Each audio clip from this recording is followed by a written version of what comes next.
I just realized I had my microphone on the entire time. Oh, hello everybody. It's been a while. It has been a while, hasn't it? Oh, man. I missed you guys. Let's see, I don't need any of this. Skip that.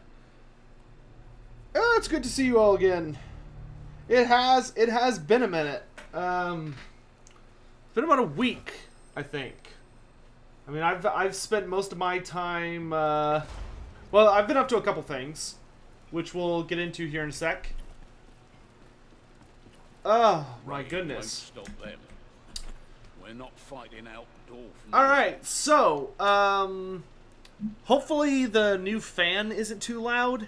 It's a little warm today because it's just a little hotter than usual in Texas right now. So like I don't want to bother like cranking all the AC up. Even though it's not anyway. so I'm running the fan because it's a little warm today. But hey, Hawk Oddly, thanks so much for the keeping yourself going, my dude. 8-month streak. It is almost a stream, baby. Well, thanks for the continued support, my dude. So, before we get into it, it's good to see you all. First of all, I hope you're all doing well. I know it's only a few days before Christmas. I've been really busy. Mostly taking care of Chloe. As I'm sure most of y'all are aware, Chloe had to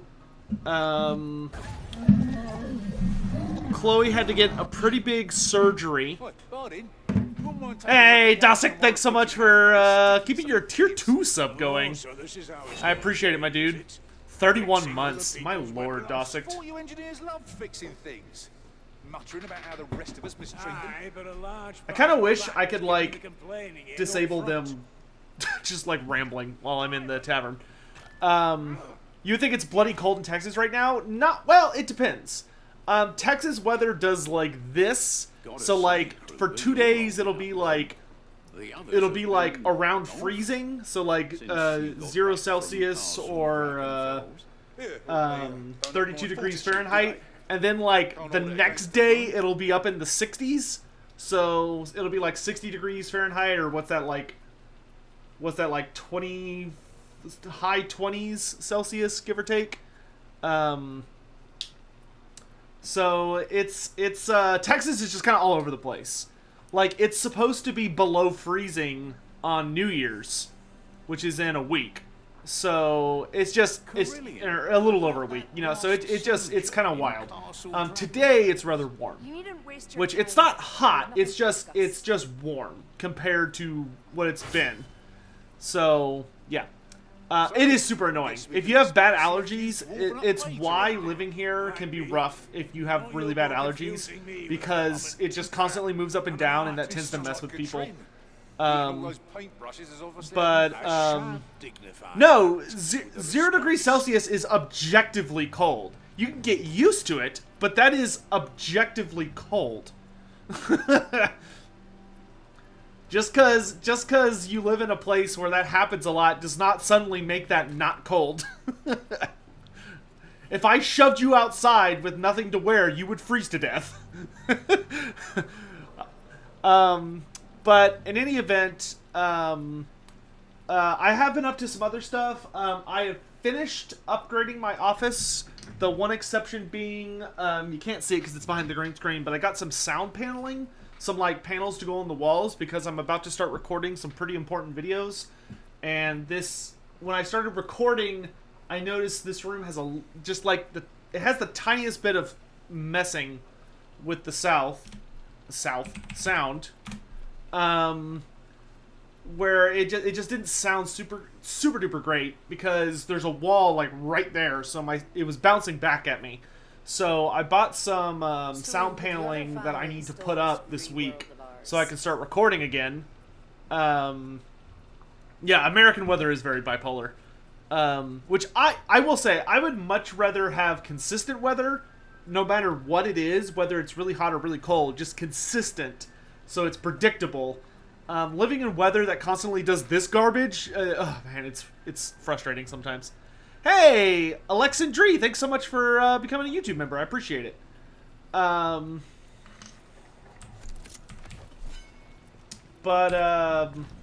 Yeah, so most of my time lately has just been babysitting Chloe.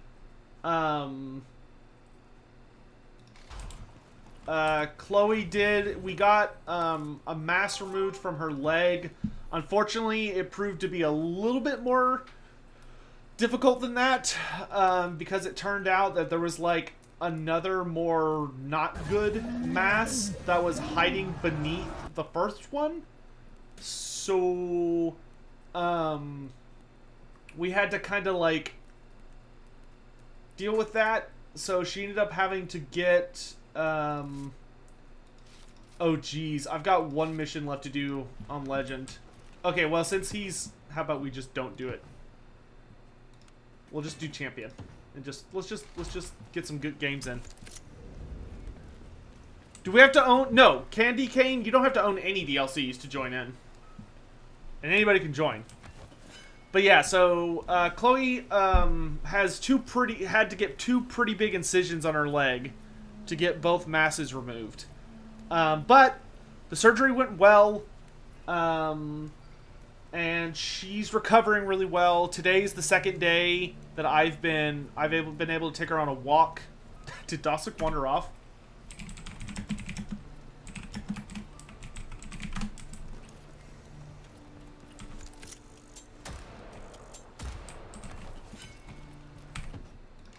But,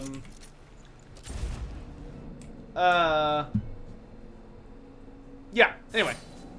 Play Total War 2, it's a very good game. Oh, no, I think it's trash. It's not like, you know, I put in thousands of hours or anything. We're still no nearer knowing what the Pact Sworn are up to. Blood and but Darkness? At least you found a way inside. See if you can find any survivors from the villages. But first and foremost, find out. I think this is the second Dragonfells mission. I've almost never played this one. I haven't played in a really long time. Innocent reasons. Well, except you. But anyway, Chloe's recovering well. That's the important part of the story. I'm gonna keep talking in circles if I don't like end it.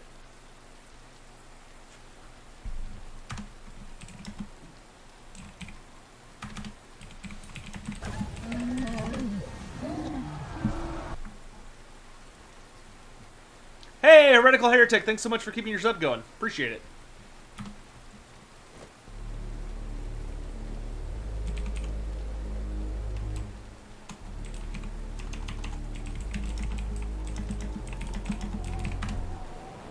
Hey, Dez, what's up?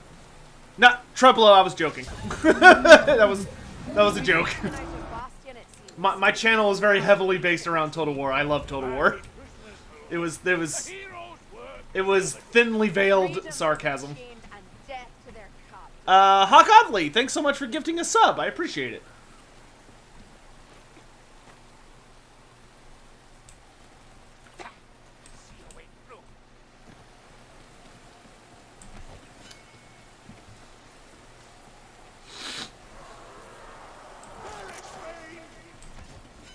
No, the only thing I don't like about Total War are the Croxagores, which I've been on a Twitter rant about that today. What's my favorite type of cheese?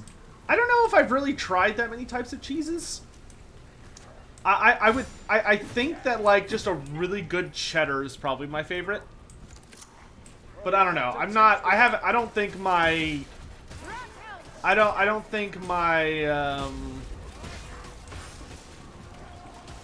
my palate is very well developed when it comes to cheeses. I don't know what this is, but I'm gonna take it. Can't you hear the rust of his lungs? Well, I wasn't expecting something this big, I must have.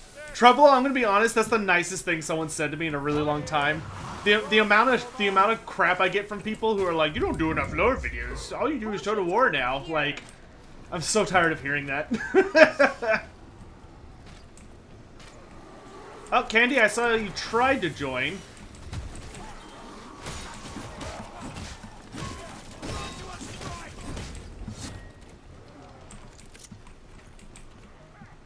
Man, I do not remember anything about this level. Hey, Wolverine, what's up, dude?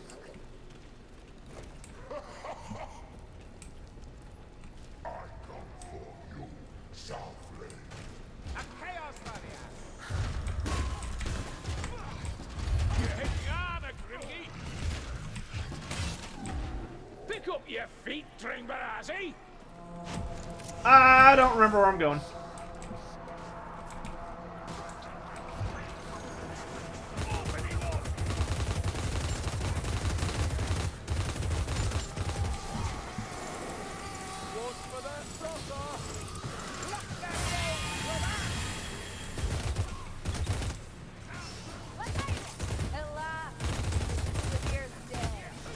God, I love this gun. That has not changed. Excuse you. I feel like there's something behind us. No hello Q? No, you don't deserve a hello Q today. No, we'll do a hello Q in just a minute. I usually like to let people like have time to get in here. So we'll do a hello Q after this map.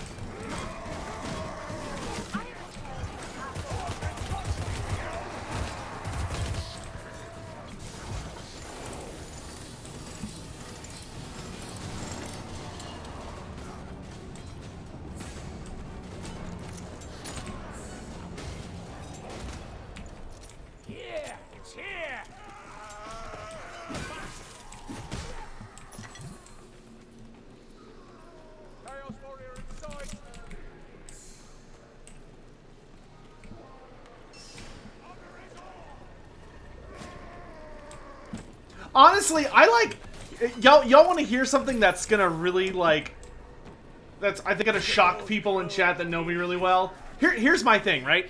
I hate the creative assembly design of Kroxigors more than I hate Elspeth von Draken. That is like the only thing I hate more than the Kroxigors is that Helmengorst took somebody else's spot. But I actually like Helmengorst's design. I just don't like that he took a spot for the VC. But yeah. So take that home. To your that is how deep my ire is towards those Kroxigors.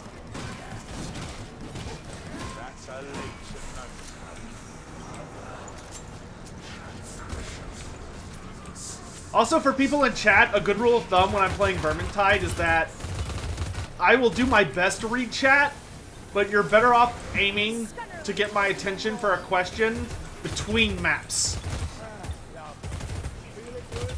Just because I have to kind of pay attention on this game, more than I would playing Total War.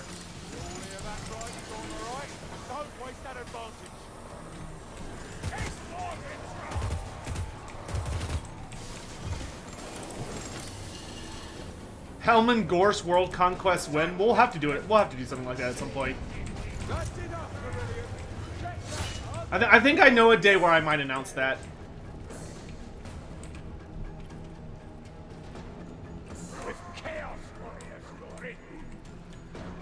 Should all the Kroxigor lords and heroes keep the current Kroxigor design, but the units go back to the...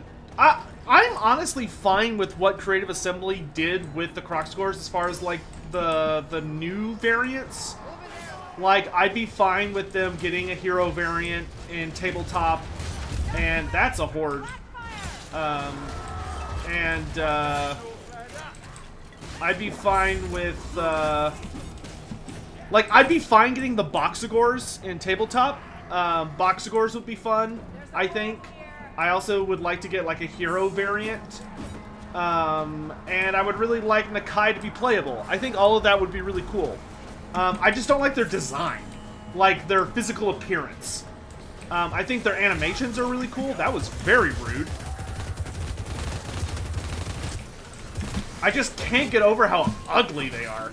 Or not ugly, but they're not Kroxigors. Like, that's the other thing, is that I actually think they're pretty cool models, they're just not Croxigors. They're a totally different unit. Like, they're like a new breed of lizardmen. Or they're more like a beastman's interpretation of lizardmen. I guess that's the biggest way I would say it, is to me they're more like beastmen than lizardmen. They're not alien. They're just stupid fat ass Croxigors or crocodiles that stood up on two legs. That's all they are.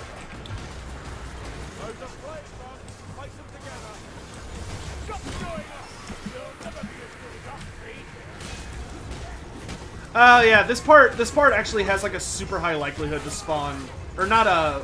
This part has a guaranteed spawn rate for plague monks, which is weird and unnecessarily mean.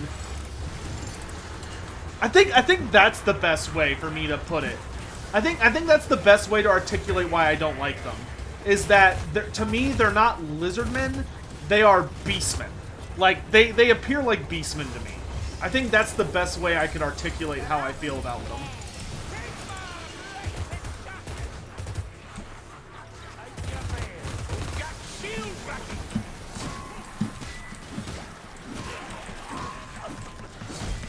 Take more care or something. They're no use to us dead.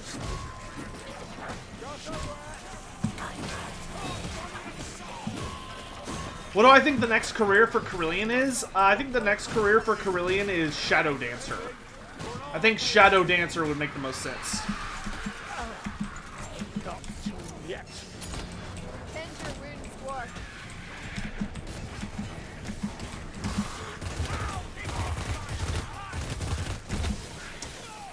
That's okay. Well, let's hope this works.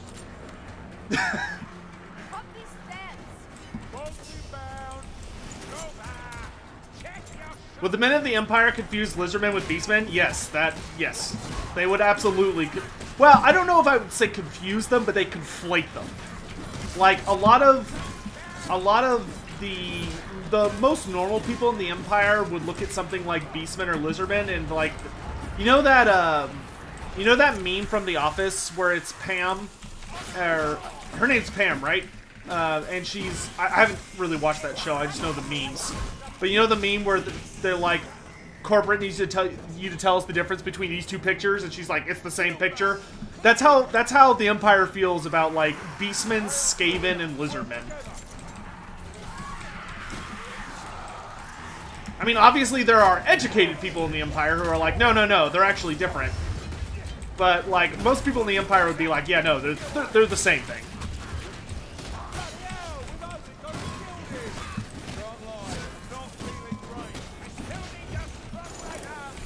Okay, why is this like an endless situation?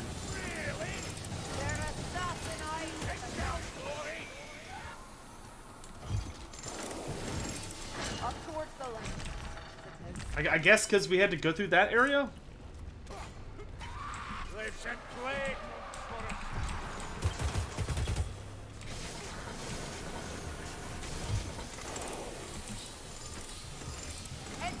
Do we have regen? Yeah, we do have regen. Nice.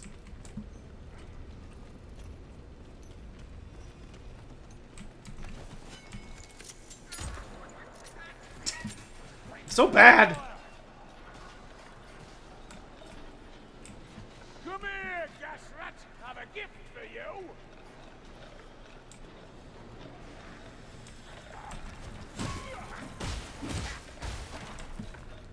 Shield Raki incoming.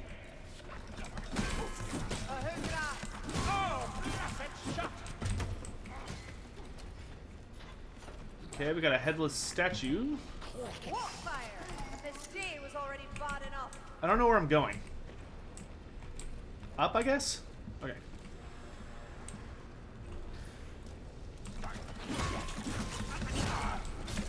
Do I think Carillion's... I don't know if they're ever going to show Carillion's face. I feel like the devs have a very big thing for like hiding Carillion's face and most of her hair. Don't get me wrong, I would love a career. I would honestly pay money for a hat that made it where Corellian's like hair and face are on like full display. Like she's not wearing any coverings. That would be awesome. I don't know if they're ever gonna do that because it just seems like her character design is really big on like covering her head. But like, man, I'd be down for it. Rescue 9 captives. Oh boy. I remember this. This is like just an endless horde until we save everyone.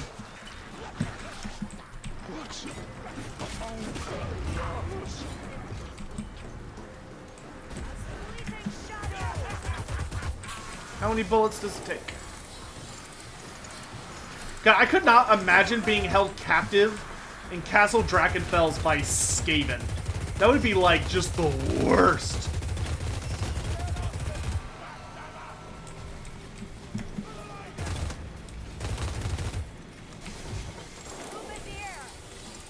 Looks like more ammunition. No, I'm good on ammo. Kill one for me.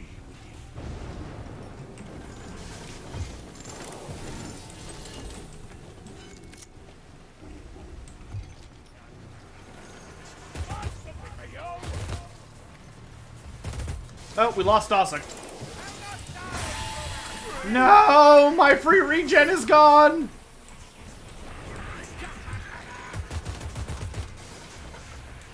That's dumb. It gave us all new quests. Ugh.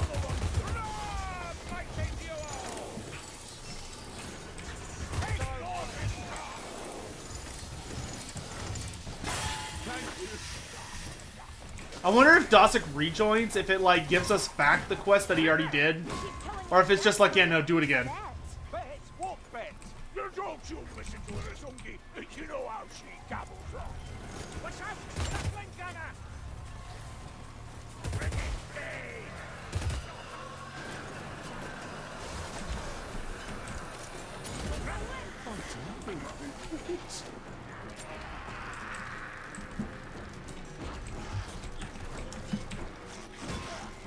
Oh, jeez.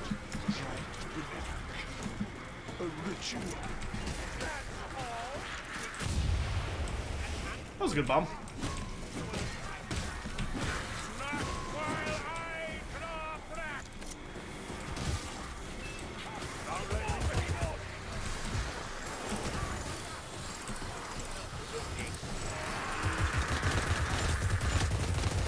Come and get it!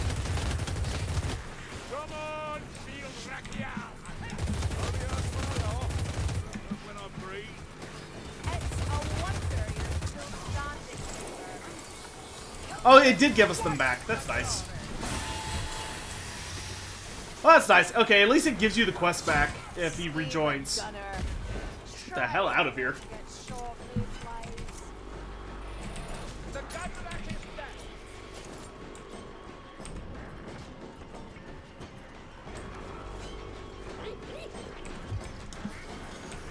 Oh, that's a sack rat! Get out of my way! Get out of my way!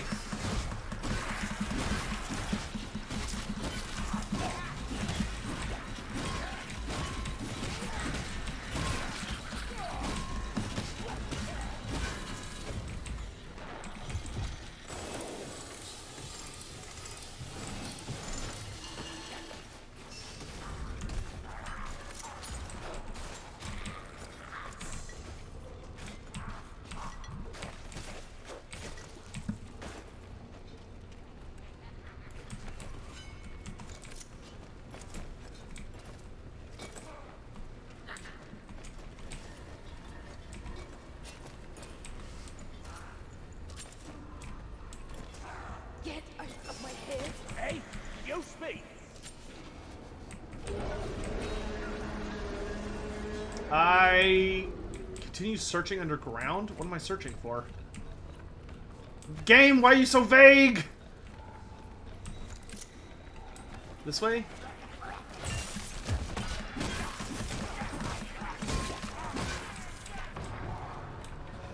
Okay, chat, here's the real question, chat. Are the guns in this game lore accurate or lore probable? Yes. All the guns in this game are accurate.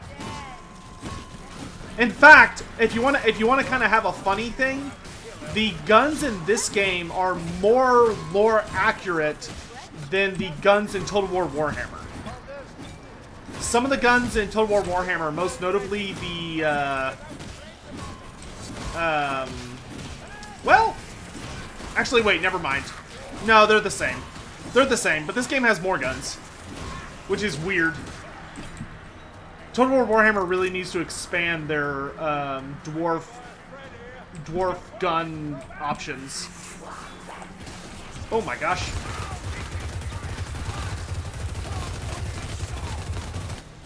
A lot of rats.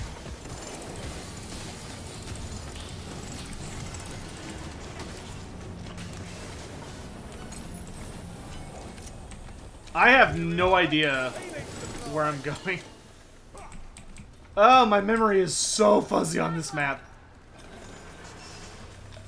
Hold up! With this shot, I am journey!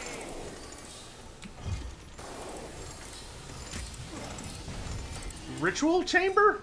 This respite is only temporary, Dory. So everybody in chat, are y'all excited for Darktide? Castle Dragonfells has its foundations in good stone. Have the dwarves never tried to claim it? Not to my knowledge. This whole stretch of mountain has a bleak reputation. Grumrill would throw us near. Oh, that's not good.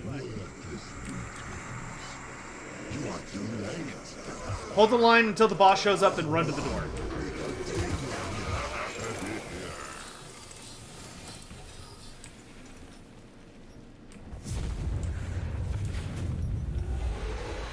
I've got a ticket for the hype train. There he is.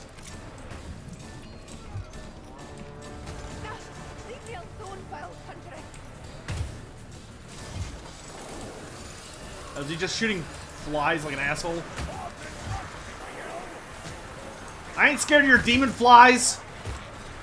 Pop.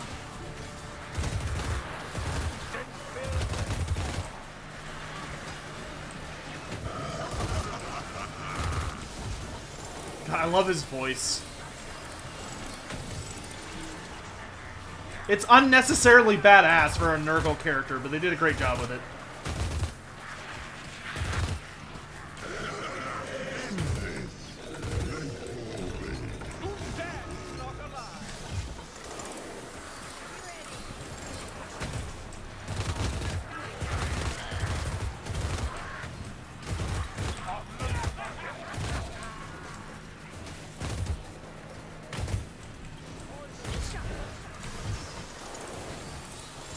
This part's actually not that bad with, like, endless bullets.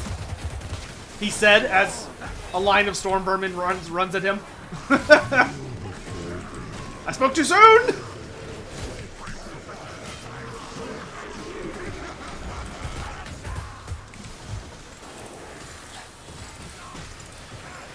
Kill that gas rat! Vile thing!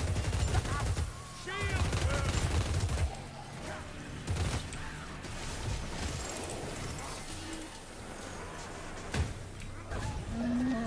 No, actually, yeah, this is actually pretty straightforward with this gun.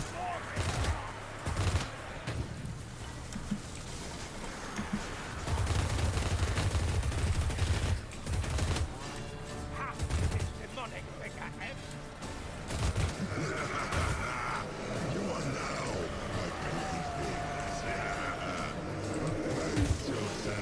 Is that a chaos spawn? A strangler comes!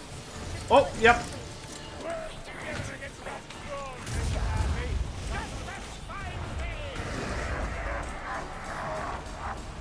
Okay, well, that was easy. They always run when the tide turns, Why are there like 1,000 storm vermin? What the- don't they? No, go away.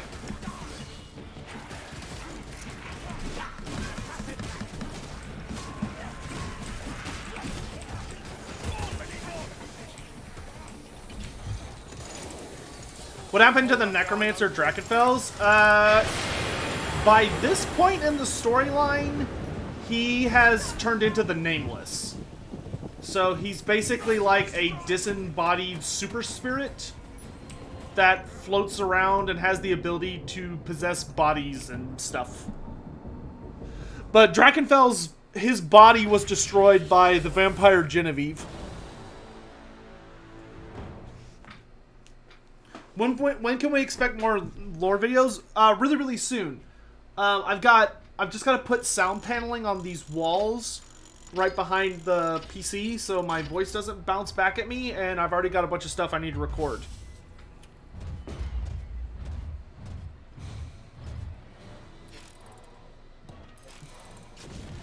Any advice for a Carillion player? The best advice I think I can give for which career? It depends on which career you're playing. What's the most common job for a dwarf to have in the Empire? Something in construction, sewer defense, money related like banking or accounting or debt collecting, or smithing is the most common places you'll find, or mining. You'll find dwarves just all over the place. The shadow magic protecting us works better at night, apparently. Yeah, brewing is a popular one.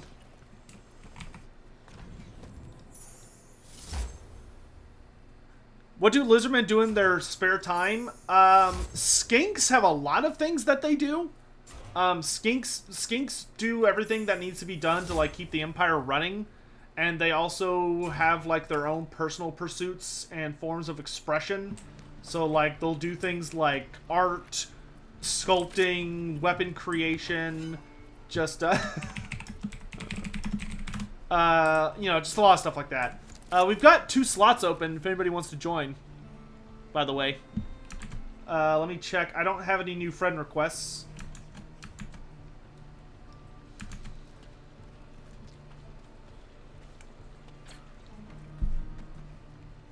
Dwarves are also very popular librarians. They're usually very good at being librarians. Off since you got back from Castle Dragonfells.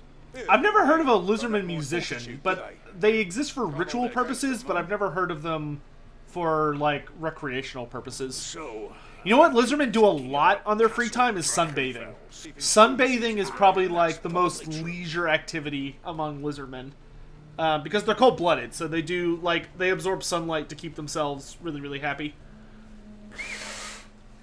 What's up with the vampire and the Vermintide blog?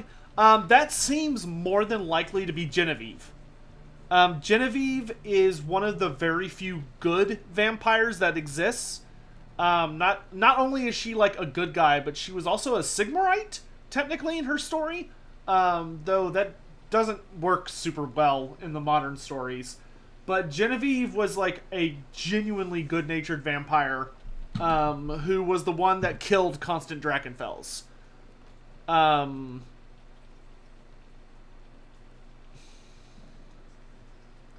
Freddy, that might be the specifics. I have not read that trilogy. I don't know if it's a trilogy, but I haven't read those books. I have not read the Genevieve series. I know that Genevieve and Dietlef Schrick are, like... I know the duo, the 2 of them, are responsible for Dragonfells ultimately being destroyed. It's carrot known. It was my father's fault. Disengaged the pneumatic supports. Called them new. Oh, good, Bishop. Then the quake hit.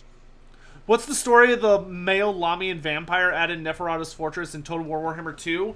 Let me double check before I answer that. What's his name again? Because I think I know who he is, but I want to double check.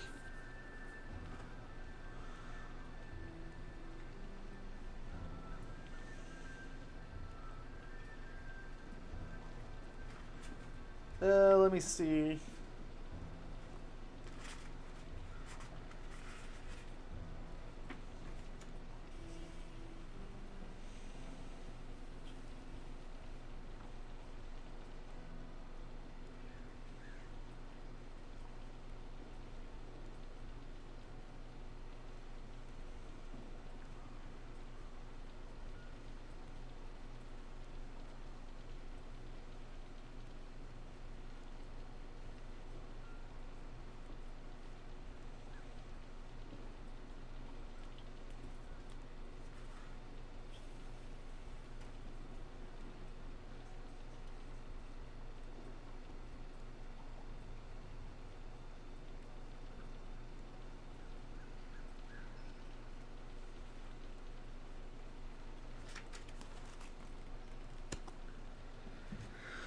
Oh, because I believe she is a very not well, or he is a very, very not well liked. It's Khalid al Munstahar, right? Munstahir.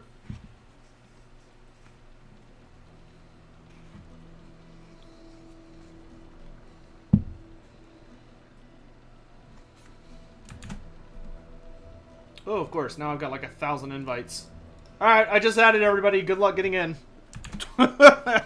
Yes, that's him. Okay. Yeah, so Khalid al-Munstahir he is the most famous male Lamian that's ever existed. And Khalid, his story essentially was that he was one of Neferata's... He was one of the older vampires in the Lamian line. But he was I want to say he was one of her lovers. And he definitely was. And he plays a massive role in why Neferata hates men and does not trust men because they've all betrayed her. Khalid played a large role in engineering a series of betrayals for Neferata, but he got away from her. What did Lorna tell you? Like, he escaped from her and stayed out of her path for thousands of years. But he was not a good guy. He was an asshole. But he's one of the only powerful male Lamians, but unfortunately for him, his story did not end well. Around the time of Nagash's major resurrection, which was 1111 after Sigmar. Okay, let's see if y'all can... Well, let's test this group before we try what I want to try. But let's see if this group will work. Thank you for the stretch. We're playing on Legend right now. But, oh, my back. But, Khalid was eventually captured by, he was captured and imprisoned by Archon the Black. And Archon the Black basically stuffed him in a casket and hand-delivered him to Neferata, leading up to Nagash's resurrection as basically he was basically a offering, saying, hey, we should team up and I bring you this as a thing. Hey, Wooly, thanks so much for the tip, my dude. Can I explain why Nurgle was ascended during the End Times, and do I think his demons will be implemented in Vermintide? So, first, I would say, yes, I absolutely expect demons, or Nurgle demons, to be put in Vermintide. I'm hoping they're the main enemy of the next DLC, the demons of Nurgle. As for why Nurgle was ascended in the End Times, all of the Dark Gods were ascended in the End Times. But Nurgle made his grab for power, like ultimate victory, faster than the other three. All of the Dark Gods were, like, juiced up in the End Times. But Nurgle, because Archaon kind of... Nurgle's power waxes and wanes a lot. Because he's like any disease. Like, his power grows and goes away with disease. So in the onset of the End Times, there was a lot of disease and decay and plague running around all over the place. And Nurgle knew that the thing about it is that if he waited too long for, like, everyone essentially to start dying and everything, and for the battles to be taking over everywhere, his power would eventually start to wane as the diseases would basically just get wiped out by the fury of warfare. So he made his play really, really early. That's why he got his own book in the End Times, essentially, was that Nurgle basically said, okay, screw my brothers, I'm going to make my play for power now. And he kind of ran ahead and made, like, and he went all in on trying to basically, like, take over the Empire. He failed, but he made a good effort. I mean, he killed Karl Franz, even though Karl Franz got immediately possessed by Sigmar. But, you know, that was the whole point behind the Nurgle book, was that, like, all 7 of Nurgle's champions, which is a lot, but all 7 of his big boys made their way for the Empire at the same time, and they all attacked Altdorf at the same time. And it was a huge fight. I hear it. Got him.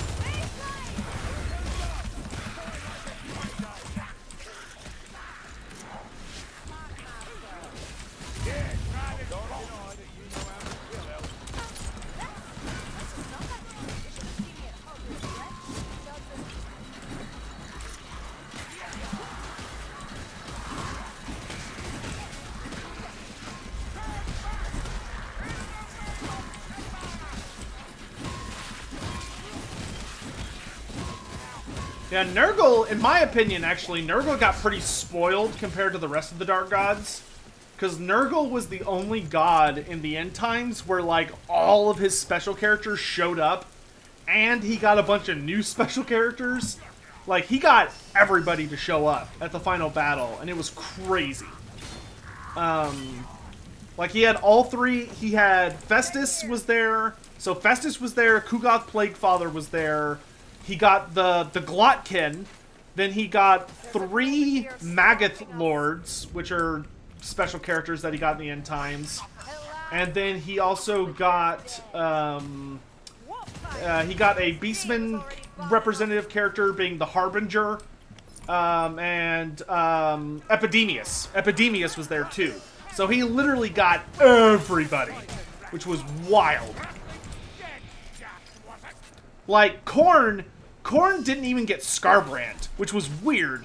Skarbrand got, like, a brand new model during the End Times, but Skarbrand didn't actually show up in the story.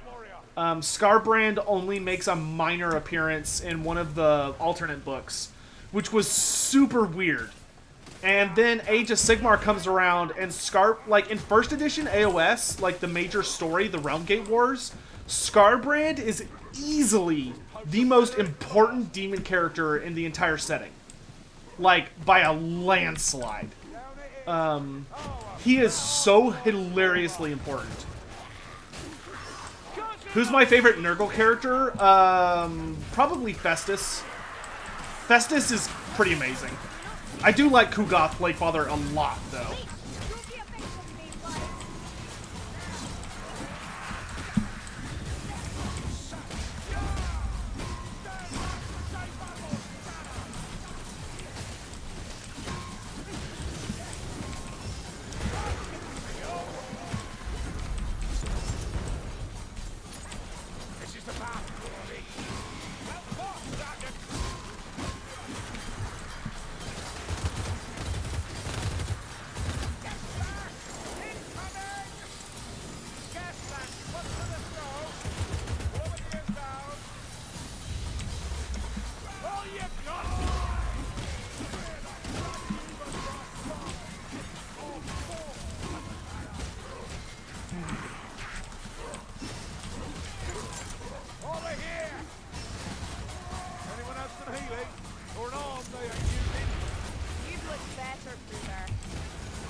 Trying to kill anything that's not a Chaos Warrior.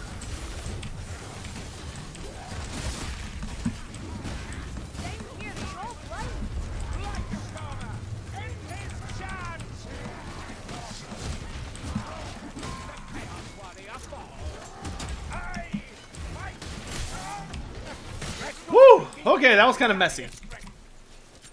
What did Skarbrand do during the Realmgate Wars? Oh, dude, that's like... There's so much. So Skarbrand basically got upgraded in AOS. So okay, this requires a couple of small explanations. So first of all, in the End Times, Games Workshop was just making bad decisions left and right. And one of the really big bad decisions that they made... Oh, did we forget to get the key? One of the really bad decisions... Oh, no, we didn't. Okay. One of the bad decisions they made was, for some reason, they sidelined Skarbrand, and they replaced him with a 40k character. The 40k character being... oh, God, what is his name? I forget what his name is. It starts with an A. But he's like the main opponent of the Blood Ravens. Or the Blood Angels. Whatever that chapter, whatever that Space Marine group is. Nope. Ah! Okay, I could do this. Dang it, they got it first. Oh, right, it was Kabanda. Right, Kabanda. So, Kabanda showed up in the End Times, which made no sense. Kabanda showing up in the End Times was really weird because he didn't exist in fantasy prior to that, but he just kind of shows up. So Kabanda shows up and is the big bad for Khorne, but he ends up getting killed by Sigmar. So in AOS, they didn't want to use Kabanda anymore because he's a 40k character, not a fantasy character. Despite the fact he's a demon, so you can really put him wherever, but whatever, that doesn't matter. So they didn't want to use Kabanda, so they brought back Skarbrand. So Skarbrand was returned, and Skarbrand in Age of Sigmar is full-on upgraded to being the strongest of the Bloodthirsters. Like, period, end of story. The biggest, baddest, scariest Bloodthirster is Skarbrand. And Skarbrand is literally so powerful and so scary that, like, Archaon can't control it. Which I love. Like, I love that they made Skarbrand what he's supposed to be. So in AOS, basically what they introduce is they say, oh yeah, so essentially what happened was that during the, so Age of Sigmar, all of the realms get established, all of the, and then all the realms get absolutely smashed in something called the Age of Chaos. Which the Age of Chaos is basically just when the Dark Gods manage to force their way in to the realms, the mortal realms, and they start just obliterating everybody. And so what they did with Skarbrand was that during the Age of Chaos, the Age of Chaos lasted for about 500 years. And during the Age of Chaos, the forces of Chaos basically whooped up on everybody. Of the 8 mortal realms, one of which for each wind of magic, only the realm of Heavens was basically, like, left alone. The realm of Heavens did not manage to get successfully invaded. So, it turns out what happened with Skarbrand was that while Skarbrand was, while Chaos was trying to take over everything, Skarbrand ended up becoming a problem. Because the issue with Skarbrand is that Skarbrand does not give a damn who he's killing as long as he's killing somebody. So when the forces of Chaos started to win everywhere, Skarbrand started attacking all of the forces of Chaos. Like, Skarbrand was attacking anybody that got too close to him. So he started, like, obliterating the Chaos armies, which Archaon was like, okay, that has to stop. So what Archaon did is Archaon went to Khorne and basically asked Khorne to make a brass chain. And the idea behind the brass chain was that it would make Skarbrand's prison. So Skarbrand ends up being chained to this prison that's been made for him, that's meant to contain him. So there's this big old cornate citadel that has Skarbrand in it. And the whole point of this citadel is just to keep Skarbrand in it. That's its only job, is to keep Skarbrand contained. So, during the Age of Sigmar, when Sigmar is running around all the realms and doing what he can to screw over Chaos, one of the big moves that he makes is he tries to destroy Skarbrand's prison. Because if he can break Skarbrand's prison, then Skarbrand is just gonna start destroying everything. What Sigmar is actually hoping to do is he's really hoping to actually capture the brass chain so that he can control where Skarbrand goes instead of Khorne. Because literally, the way Skarbrand, or Khorne controls Skarbrand, is that Khorne grabs the brass chain and then just throws it. So he just, like, picks up the chain with Skarbrand attached and just throws it at wherever he wants it to go. And that's where Skarbrand shows up. So, there's a really big fight in the Realm of Life where basically Skarbrand gets unleashed by Khorne. And that's the first time he shows up in AOS. Is that the Realm of Life is mostly owned by Nurgle. And while Khorne is, all the Dark Gods are watching, Nurgle is about to win the War for Life.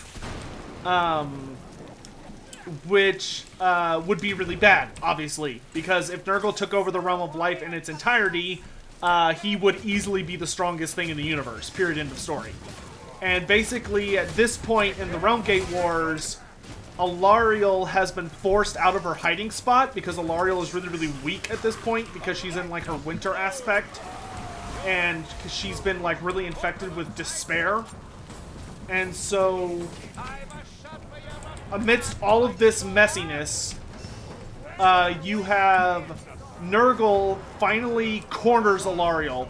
Alarielle's on the run, but Nurgle knows where she is, and he's gunning for her with everything he's got.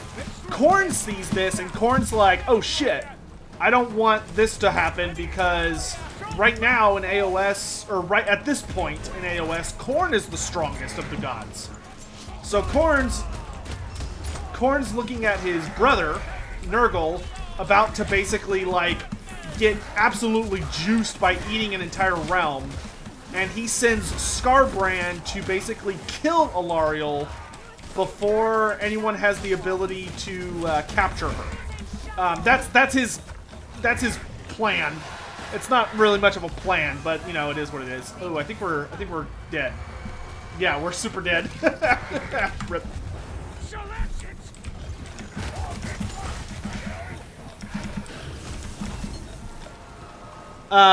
Anyway, so Khorne throws Skarbrand to kill Alarielle, and Skarbrand lands just a little bit in front of all of these, this army that is protecting Alarielle, which is a bunch of Sylvaneth and Stormcast Eternals, which is when one of my favorite things in all of AOS happens. Which is basically that what happens is the Seraphon, or the new Lizardmen, one of the Slann sees that Skarbrand is gonna, like, kill Alarielle. And he's like, oh, can't have that. So he teleports down in front of Skarbrand and this entire army that springs up around Skarbrand. He teleports down there and he's like, hey, what's up?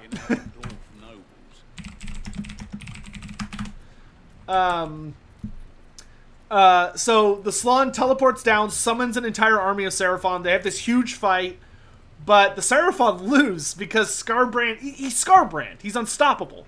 So Skarbrand kills all of his own guys, and he kills all of the Seraphon. Because the thing about Skarbrand is he's basically Wrath and Rage incarnate.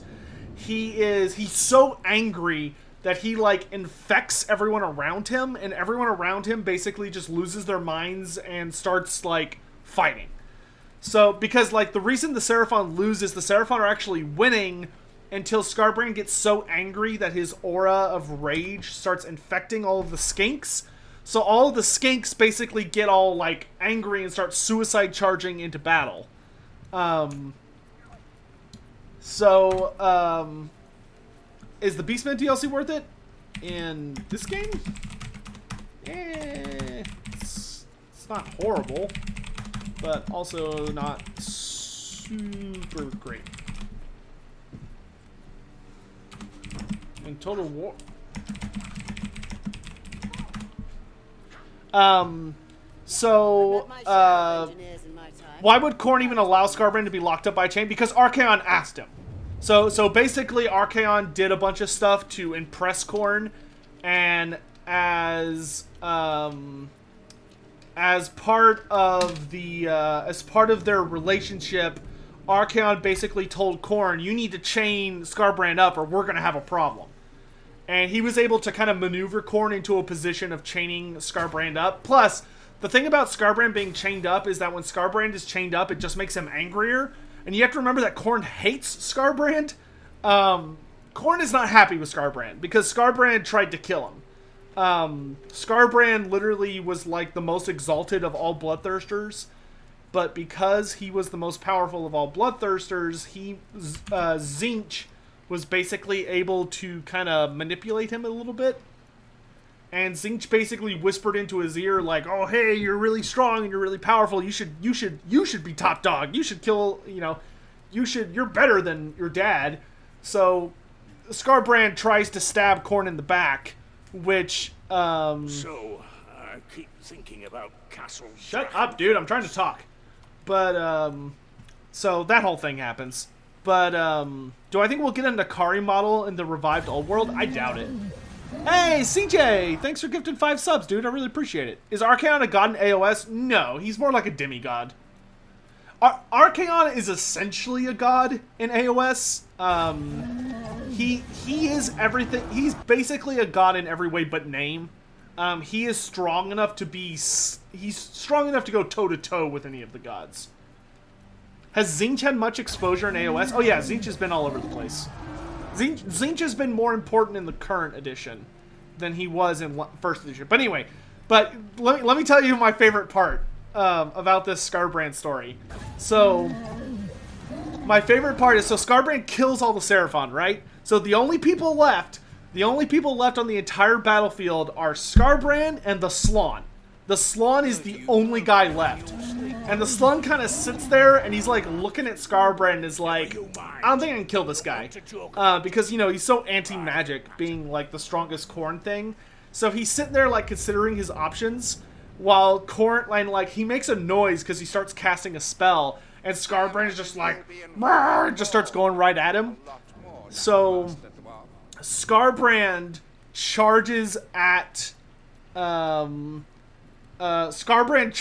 this Slawn, and the Slawn's just kind of like sitting there considering all these mathematics and potential futures and like reading all this stuff, and he's sitting there and he's watching, and he finally goes, all right, whatever, and he just rips open a portal to space, literally space. So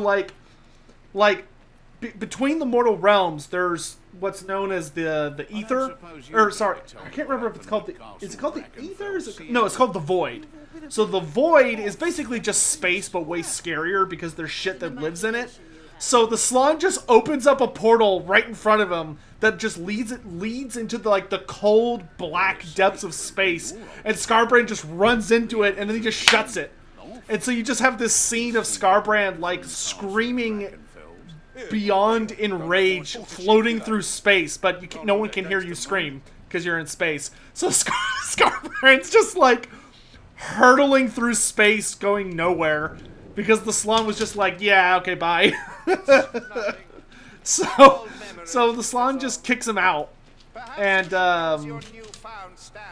that gets rid of Skarbrand for a little bit, but he does come back pretty quickly, actually, because once he gets hurtled out into space, Khorne eventually notices him, and Khorne sends him back to his prison, where the brass chain is, which unfortunately the Stormcast Eternals and the Fire Slayers, which are the all Slayer Fire Dwarf army, were trying to take the brass chain, but Skarbrand shows up too early. So Skarbrand just obliterates them, which is absurd because the army that he's fighting is like doing so good, and then Skarbrand shows up and they get fucking wrecked. Like, dear lord, they make Skarbrand so scary in the AOS lore. After that, Archaon realizes that, like, oh shit, like, they're trying to steal the brass chain. So Archaon moves the brass chain to the strongest Khornate citadel that exists outside of the Realm of Chaos to basically use him as a guard dog. So he puts him on the gate that leads to the Varanspire from the Realm of Fire, which is literally it is the 9th fortress or no, the 8th fortress in a series of world-bending fortresses. So, like, there are 8 cornate citadels that are built into a pocket dimension, so that if you get past one fortress, it literally, like, resets you to where you started, and there's a new fortress right in front of you. So you have to do that 8 times to get to the end of this fortress. And Archaon puts Skarbrand on the 8th one to basically be like the final boss, which leads to such a great moment because it culminates in this hilarious incident where when Sigmar tries to take the Gate of Fire, or to close it, he tries to close the Gate of Fire so that Archaon cannot easily invade the Realm of Fire anymore. The way they end up accomplishing that is basically one of the Stormcasts the Stormcast attack like all these different fortresses at the same time, and one of the fortresses they attack is the one with Skarbrand in it. So instead of worrying about nonsense like, oh, I fucked up. That's okay. Instead of worrying too much about that nonsense of having to siege every single fortress, the guys that show up just throw all... They were supposed to throw these little things that would allow them to summon an army, but instead they just throw them all at Skarbrand's chains, and they break the brass chain. So the brass chain gets shattered in the last book of the Realmgate Wars. And it's hilarious, because Skarbrand gets set loose, and Skarbrand proceeds to destroy the 8th Citadel, and I think the 7th Citadel. Like, he just butchers all of his own allies, which I loved it. I loved it so much. Crazy little buggers will worship anything near as I can tell. Problem is, there's no way to know if this is a purely ceremonial lump of bronze or a lodestone for our Grey Seer's magic. We'll have to decide. Marco Polish? Well, I don't... Honestly, I don't think the Warriors of Chaos acknowledge any other gods as being, actual entities that they respect or care about. Yeah, Skarbrand is ridiculous. Skarbrand does get killed, though. Skarbrand dies at the very end of the Realmgate Wars. He gets killed by Vandis Hammerhand, who's basically, like, the main character for the Realmgate Wars. Like, he's one of the big heroes.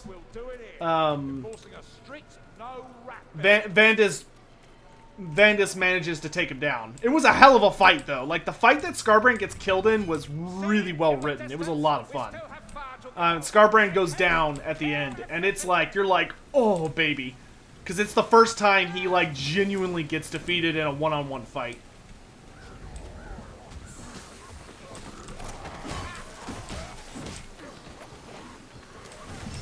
Dude, I also want the Sky Pirate Goblins. I really hope we get the Sky Pirate Goblins at some point. Doesn't like when you get a headshot, it still doesn't kill him.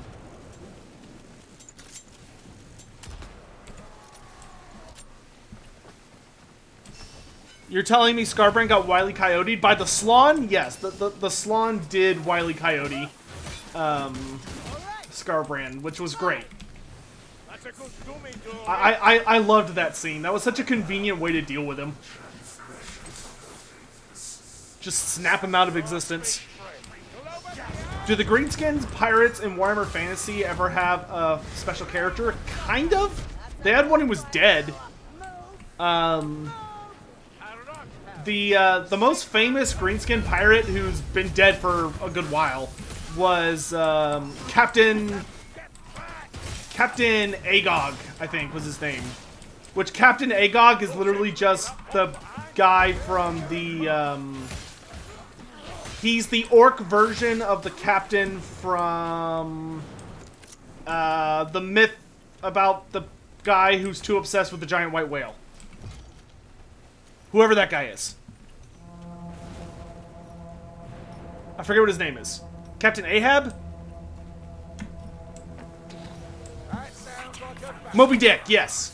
There's a greenskin version of the story of Moby Dick. And it's Captain Agog. Captain Agog is a greenskin pirate who is obsessed with killing Behemoth,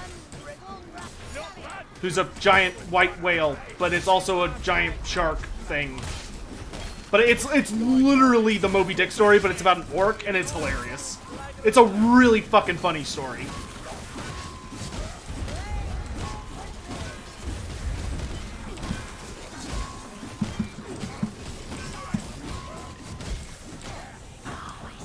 Because there's a random quote from one of his crewmates who's still around. One of his crewmates who's still around has like a rather funny quote about that the captain basically like just grabbed the equivalent of like a giant harpoon and threw it at Behemoth and like impales it, and he just holds on to it, so he goes like flying off into the ocean, it's never seen again. And the orcs are like, I'm sure he got him. Sure, it was fine. Who are the archdemons of the other gods? The big four in AOS are Skarbrand, the exiled one, is Khorne's big guy. Then you have Selexi, the Selexi Godslayer, Selexi Demon Slayer. I forget what his name is exactly. But Selexi is the Slaanesh champion. Very, very good model. Beautiful model. Very cool character as well. Yeah, Demon Bane. Hellbane. It's Hellbane. Selexi Hellbane. Selexi Hellbane is... It's a greater demon of Slaanesh that is obsessed with dueling and killing other greater demons, which is absolutely amazing. And then, like, that's all it cares about. And then for Nurgle, his big guy in AOS is Rodigus the Rainfather. Rodigus the Rainfather, also a very, very good model. And then for Tzeentch, it's still Kairos Fateweaver. Watch that sulfurine habit, darling. Damn, that fella's just fine.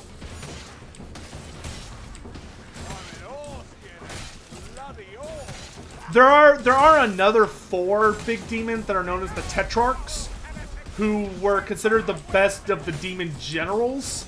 But they're not playable, and they're also kind of more of like narrative guys that show up from time to time. The only one that's important though is Keothanus, who is the greater demon of Tzeentch of the Tetrarchy, which he does not have a body, from what I can tell, and he's in like Archaon's pocket right now. That was another one of the major points of the Realmgate Wars, was that Keothanus was basically going to break out of his imprisonment for failing. Because, like all of the Tetrarchy, he got his ass handed to him in a fight by Sigmar. And, but unlike the rest of the Tetrarchy, he actually, like, came back. But as he was about to reform, Archaon grabbed his true name, so that Archaon basically owns him. And he basically acts as a oracle for Archaon.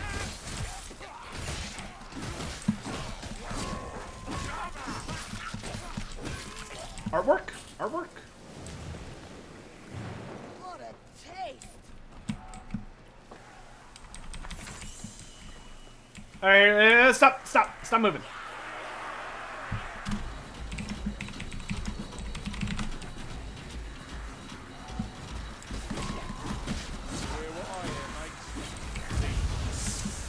Use that eye of yours better, Tricky.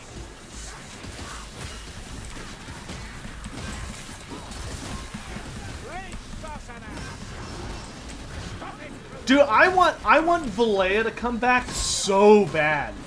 I literally want there to be a storyline about like a dwarf hero or somebody. It'd have to be a dwarf hero, right? Like Gotrek. I want a story about like Grudny giving Gotrek or some other dwarf hero a weapon, so that they have the ability to like hurt Nagash and it leads to this epic confrontation where they break into, like, Nagash's have a big battle against Nagash and stab him in the stomach and rip out Valea's soul and run away. Like, Nagash lives, and it doesn't honestly hurt him that much because he's eaten so many gods by this point. But, like, steal Valea's soul and, like, help her come back and let her be, like, reborn as a new, leading, like, a new dwarf faction. Like, oh god, I want that so bad. Bring back Valea! How did Kairos' death get retconned? No, demons die all the time. When demons die, that they're not dead forever. To permanently kill a demon is super duper rare. It can happen, but it's really, really rare. Are the Glotkin dead in AOS? No. The Glotkin were one of the big bads of first edition AOS. I actually don't really know what the Glotkin are up to right now in AOS. In second edition, I'd have to reread.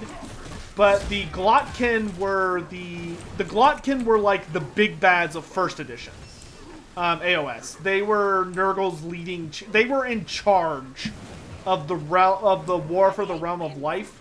Rodigus, who is like the new, Rodigus is the new like king of the Nurgle factions. Rodigus didn't even come into existence until second edition. Like, that's the first time we knew about him.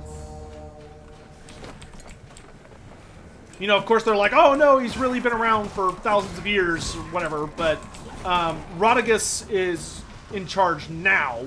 The Glotkin were really high in Nurgle's esteem, but when they lost the war for the Realm of Life, their position was greatly diminished.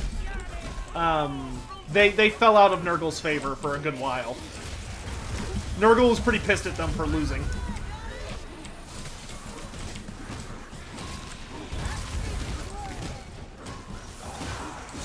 Because the Glotkin in the final battle, literally the final battle for the Realm of Life in the Realm Gate Wars, the final battle culminated in the Glotkin dueling with Alariel, because Alariel at this point had come back in her war aspect. So if you go to Games Workshop's website right now and you look up Alariel, because she's the goddess of life, her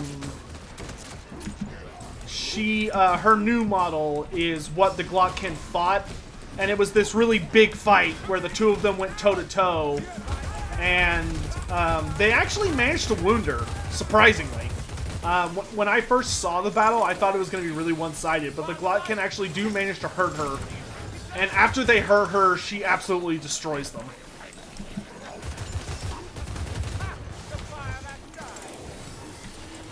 Which is hilarious. Well, it's pretty funny, too, because they try and flex on her about how they can, like, beat her in a fight, like they're physically stronger than she is. And, instead of trying to fight them, Alariel's just like, okay, yeah, cute, and she just, like, slams them into a river. Like a giant-ass river. And they just get, like, flooded away. It's basically the equivalent to, if you've ever watched Indiana Jones. You know the scene where, like, he's fighting the guy who, he's fighting the guy that does all, like, the crazy sword tricks and then Indiana Jones just shoots him? It's basically that scene.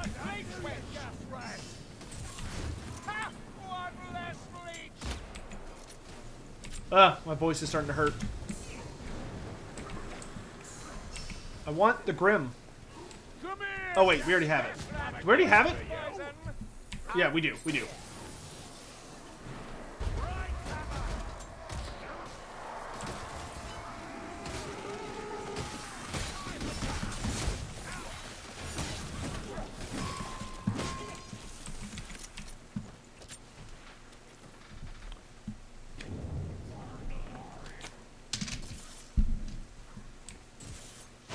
No, the Witch Hunter has it. Why is Manfred in AOS? He ruined fantasy? That is not correct. Oh, is that the second Grim? I thought that was the first Grim.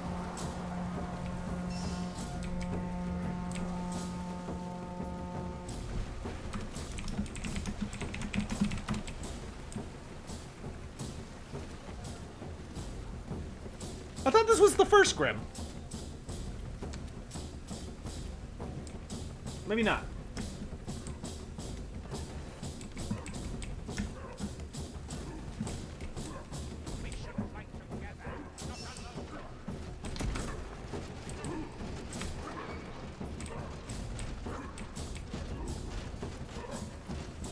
Come on, Dory. Also, it's unclear. No, Ushoran is 100% alive, dude. Ushoran is super alive. And he's running around right now. Nagash is looking for him. It's right now, Ushoran is the only undead who's rebelling against Nagash.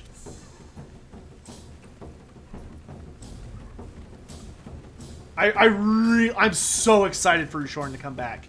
It seems pretty much guaranteed. I don't know if he's going to be the sixth Mortarch, or if he's going to be like a rebel.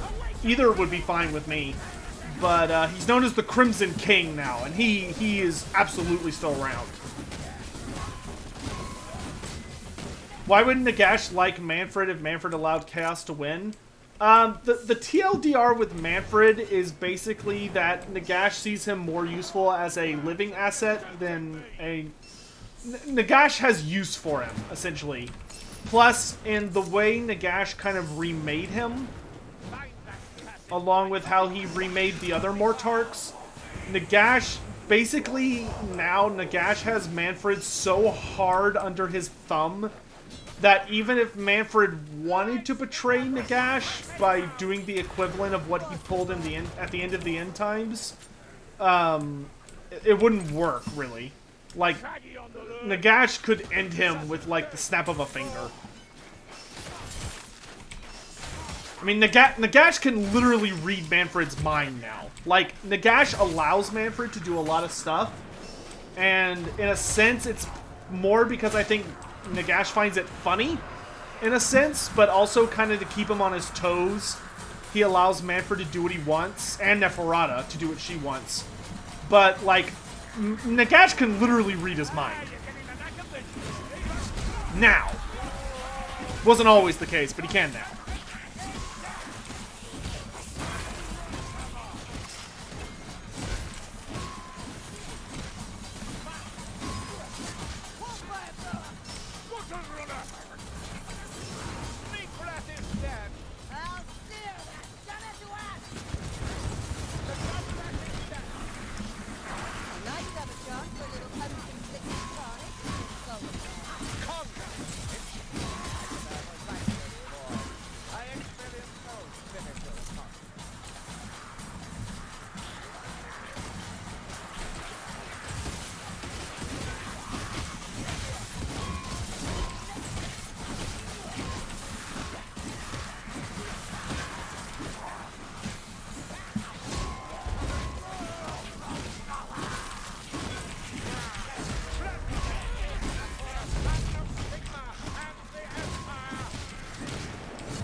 Well, no, the new Mortarchs, I don't know about Ushoran, because we haven't actually gotten to see Ushoran yet. The new Ushoran is very different than the old Ushoran. The new Ushoran is more like...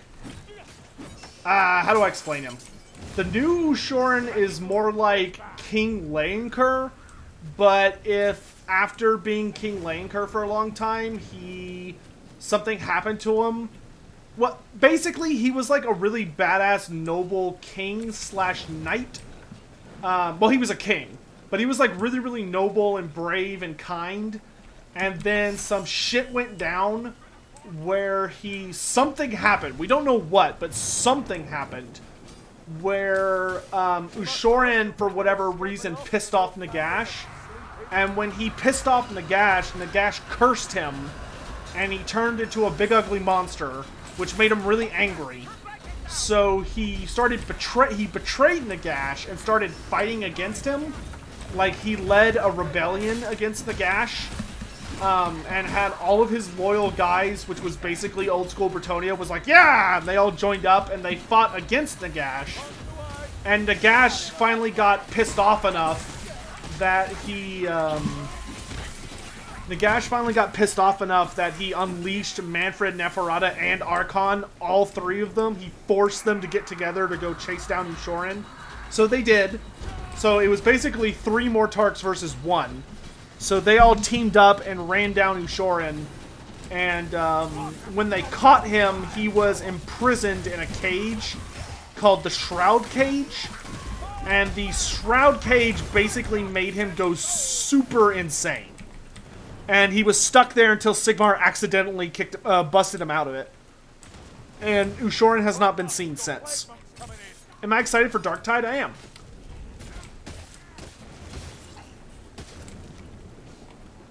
I need to stop shouting. I need to talk quieter. I need to be thinking like ASMR mode.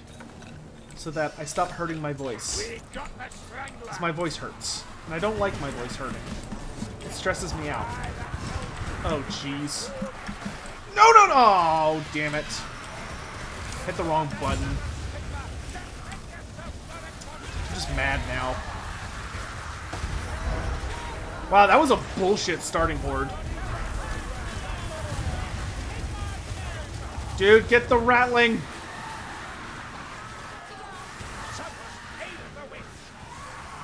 Wow, what the fuck, dude?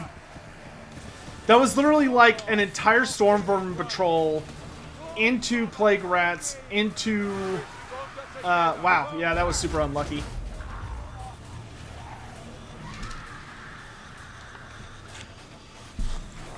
Duke Silver, for first-time Vermintide players, I mean, honestly, just pick who you think's fun. It doesn't really matter who you're playing to learn the game. Just, you know, just try and get in practice and, try and have fun with it. That's the important bit. Oh, he was doing so good.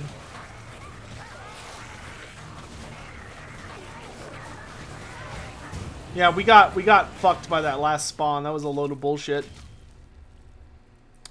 Ushoran is the big boss of the... Quieter, Sotek. Stop fucking yelling. God, I get so angry at myself when I do that. Whenever I'm excited, I tend to shout. Ushoran is the big boss of the Flesh Eater courts. Kiro, I would actually argue that the Neferata, Manfred, and Archon are the same ones from Fantasy. I think there's been some weird disconnecting ideas about that, mainly from the Realmgate War novels. But I think what Games Workshop intends is that they are the same individuals. Even though it's like kind of all over the place in aspects of First Ed. Are the leaders of each faction equivalent in power? Not necessarily. Some characters are weaker than others. Oh, Pug Pummeler left. No need to be sorry, my dude. I'm rusty as fuck.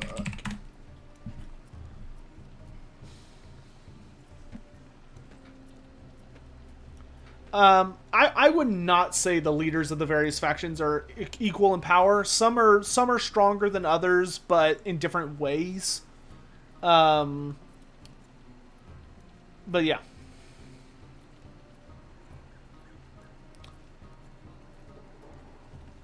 Am I a Vermintide 2 veteran? I have played a lot of Vermintide.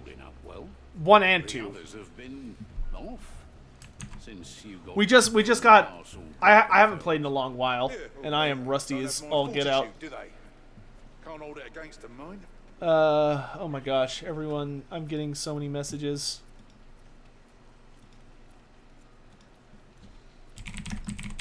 At Castle Dragonfells. Look, I don't know how to say this. Aren't the Sons of Behemoth terrified of Nighthaunts? Some are. The Sons of Behemoth were terrified of the Nighthaunts, but then they watched a army of Bone Splitters like absolutely demolish an army of Nighthaunts, and it made them really angry. So, like, some of them have figured out how to fight Nidhoggs, but a lot of them are scared of them. Dude, I gotta say, the Sons of Behemoth book was amazing. It was so much fun to read. Like, it was a super fun book, and the amount of times the Nidhoggs show up, like, genuinely shocked me. Like, Lady Olander and Kurdos Valentian show up in that book. My favorite, though, is Lady Olander. Lady Olander literally beat the Sons of Behemoth so bad. They were so bad. The Sons of Behemoth got whooped so bad by Olander that their entire race has, like, an innate terror towards her now. Granted, what she did to them was, like, pretty fucked. Like, the way Olander beat them is that, like, they had their big boss, this Mega Gargant, who was super duper strong. And the way Olander killed him is they were dueling, and while they were dueling, Olander floats up to him and just touches him. Like, she just touches him with her hand, and it causes the entire Mega Gargant's body to just dissolve into grave roses. So his entire body just collapses into the wind as a giant pile of black roses. And the Sons of Behemoth were like, "Excuse me, what the fuck?" Never you mind. I don't want to talk about it. Private matter. Which variant of Carillion is the best? For what? They're all really good in different ways. Is the Winds of Magic DLC worth it? I think it's worth getting at some point. Like, if you could get it on sale, I think it's worth it. I would not buy it full price.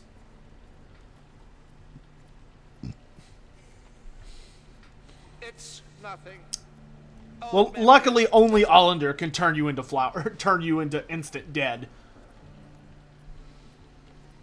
I imagine that isn't tabletop accurate. No. Olander can absolutely kill a Mega Gargant, but it would take her at least 2 turns.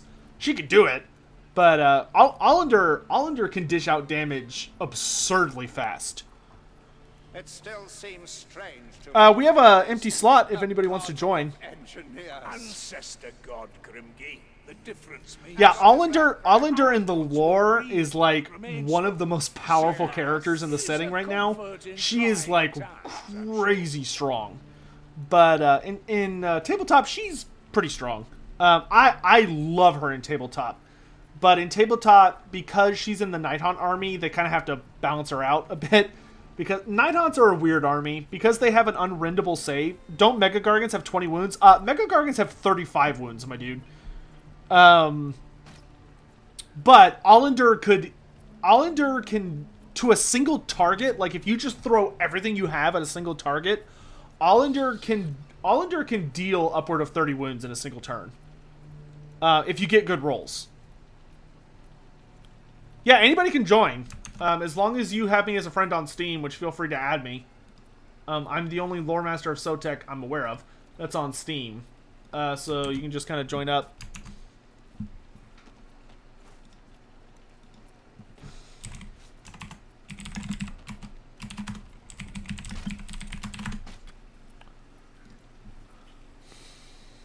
Love my...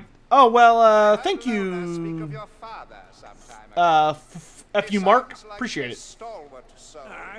Can she time travel in the lore? No. So in Lady of Sorrows, Lady Olander doesn't time travel. She utilizes some really nasty illusion magic, but she cannot time travel. She does have the ability to manipulate. Lady Olander does have the ability to like manipulate an individual's time, essentially, like aging them and stuff like that, like freakishly fast. But that's because of the Shaishian Realm Stone she keeps in her little hourglass, which is a gift that Nagash gave her.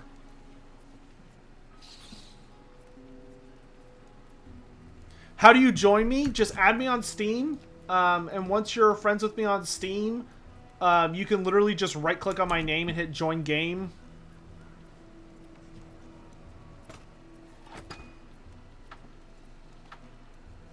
What map do I need to... There's like one map I need to beat. And then we're going to do something stupid after this. Against the Grain. Okay, so we're definitely going to do Against the Grain. On Legendary.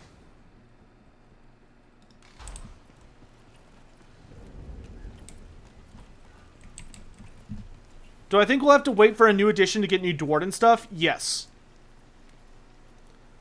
Kamarad Lokovsky, I think you might get some hints towards a new dwarf faction during the Broken Realms. Right, so Broken Realms is the event going on right now. Right now.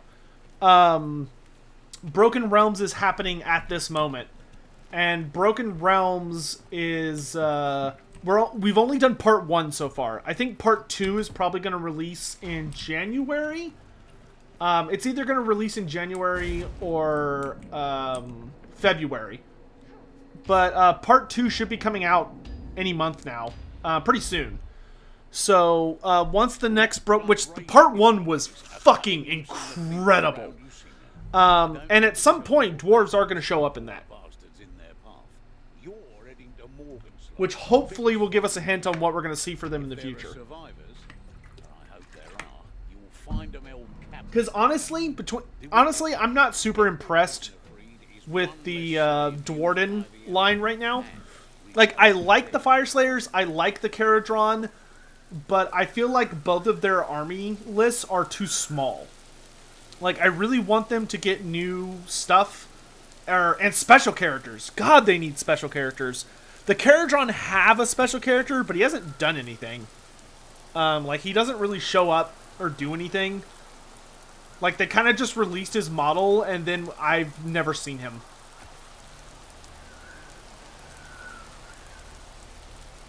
How do dwarf runes work? Easiest way to explain dwarf runes is imagine if you're trying to power a car, right? And your options are, you can either try and plug your car in to a potentially endless line of power that you drive around on, but it's unpredictable how much power you're going to get at any point. Like, it might be really high, it might be really low. Like, the power just goes up and down, up and down, up and down. And it's very difficult to predict what's going to happen with it. Rune magic is basically the equivalent of having a battery that has an exact amount of energy in it. So whenever you when you're dealing with dwarf rune magic, you're dealing with basically the dwarves have designed a rune that contains a certain amount of magic, so that it will perform its desired role flawlessly and consistently. But the long story short on how they make them is that dwarves basically use a very, very specific method to craft a very particular rune into some kind of piece of metal or stone. And once it's been carved in, they do the rune forging process, which basically revolves around taking the very winds of magic themselves and forcing it with a runic hammer into the rune itself, and to like fill it up perfectly. And it's really dangerous and really hard to do. Which is why it takes hundreds of years to, like, perfect the art. Like, for dwarves, a runesmith will usually will complete their first rune and will be considered an actual runesmith. Like, they'll be lucky if they complete their first rune and have been, like, approved to start runesmithing by the time they're 100 years old.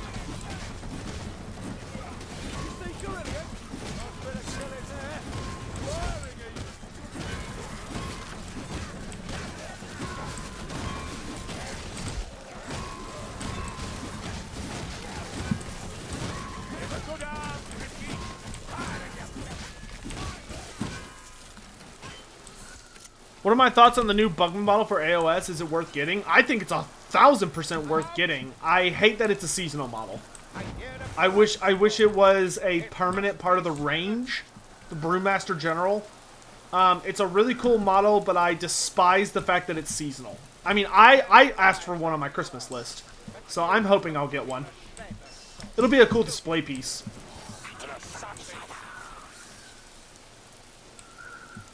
Aren't runesmiths insanely conservative and cautious by dwarf standards? Yes. They have to be. Because an ambitious runesmith is probably not what you want.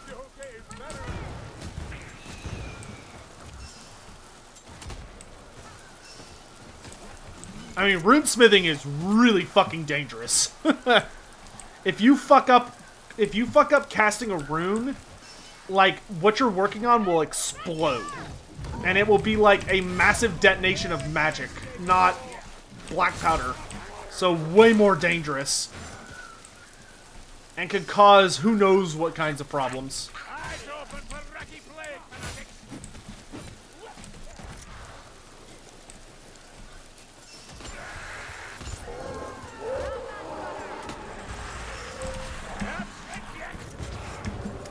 Bullshit! God damn.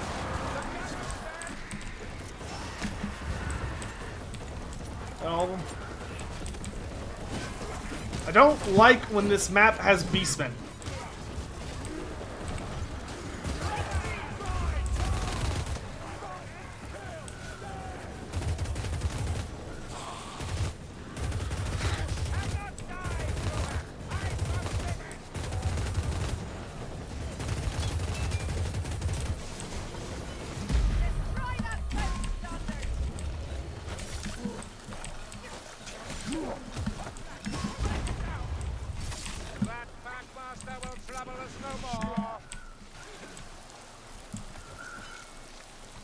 Do Caradron have runesmiths? No. Caradron do not have any kind of wizardry. They are like a purely alchemy... I mean, they do kind of have like an alchemical idea to them. Because they use something called ether gold. But it's not really magic. The only faction with runesmiths right now... well, the basic dwarves have runesmiths, the dispossessed. And their runesmiths are actually really good. But the fire slayers are like the hardcore runic faction. Fire Slayer runes are actually kind of wild.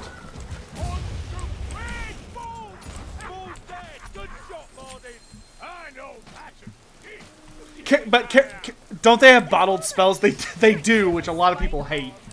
The bottled spell was a cool idea, but it is so overpowered in tabletop it's not even funny.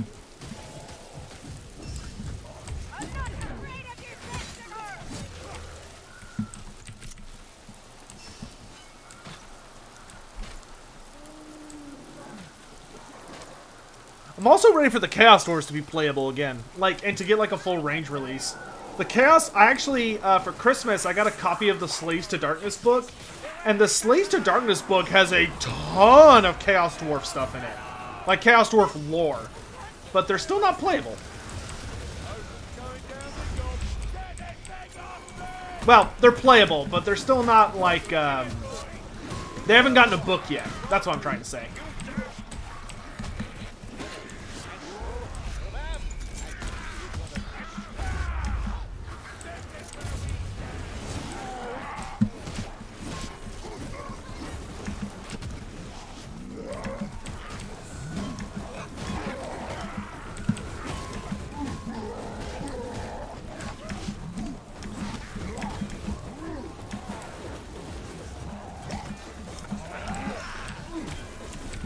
Oh no! Oh, that was bullshit. I was out of range. Did I just get saved by a banner? Weird. I just got saved by friendly fire. If I could just get...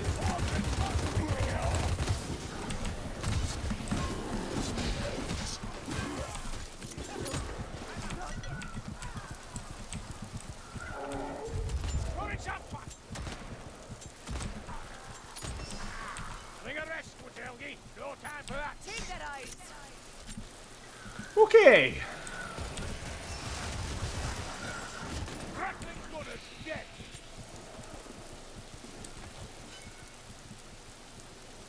When's the Q&A about the Darvizar? Pretty soon.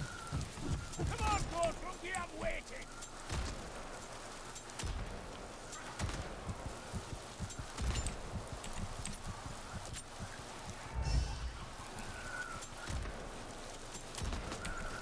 God, I hope there's some ammo up ahead. Move quickly, Lumberboots, unless you want burning to ash. How many bullets does it take?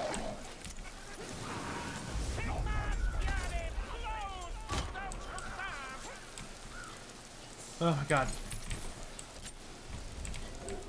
Oh boy.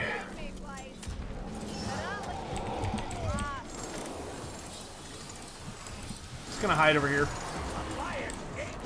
So you know what? Let's do this.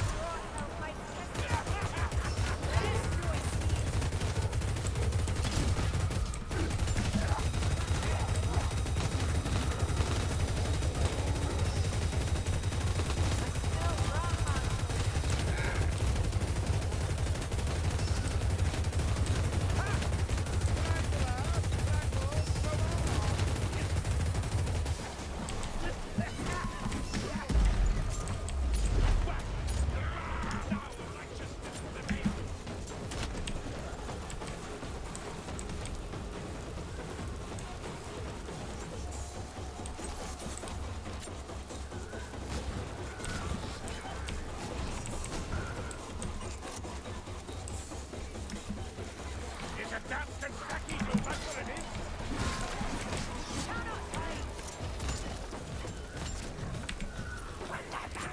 Just where your hit cut off, Wrangler. Big rat. Sigma, a fire rat. The rat perishes, and the mechanism ceases. My turn. Your Oh. warrior's dead. What a busy map.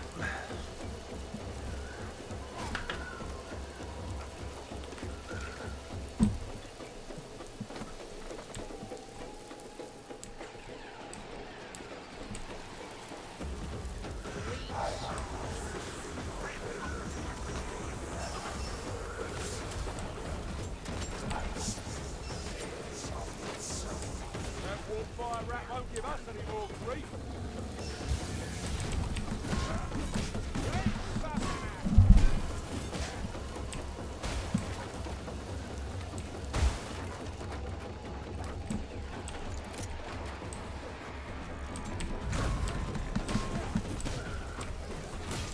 A war-fire thrower! Kill the fruity before it fires!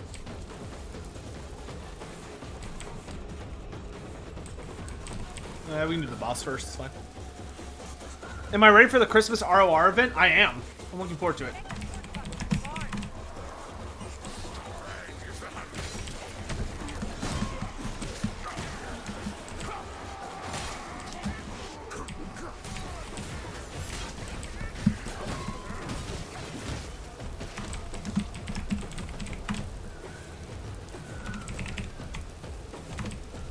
Any more news on the Chaos Waste DLC? No, we haven't heard anything.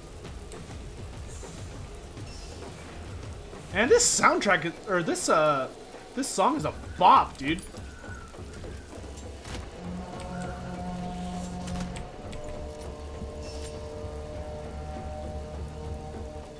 I've killed the hook rat!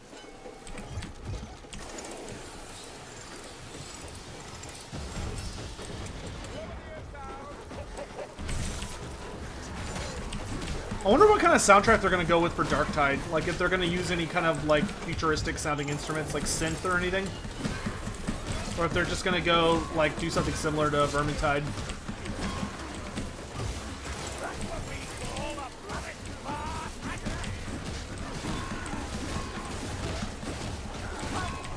Finish me if you dare.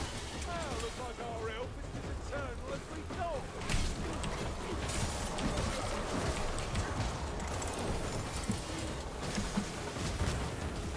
By Sigma, the Hammer, and the Empire!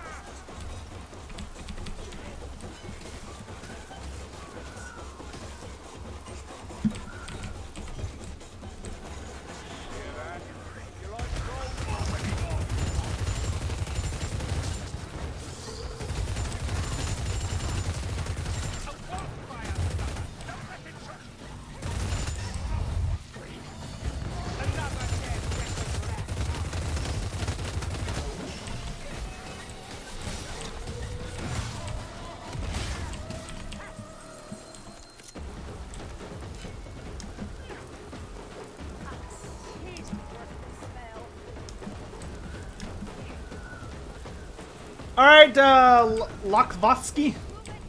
Have a good night, dude. It's a good name. Oh, fuck. I missed. You think Darktide will be similar to Mechanicus? That would be a good decision. A lot of people really like the Mechanicus soundtrack. I don't know. Do you think the Mechanicus soundtrack is like... I feel like you gotta go for something a little more action-y, though, for like an action RPG.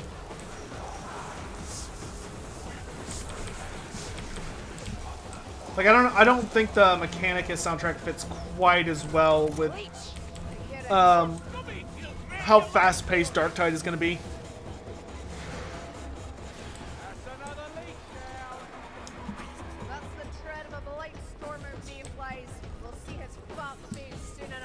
Gotta have drums, dude.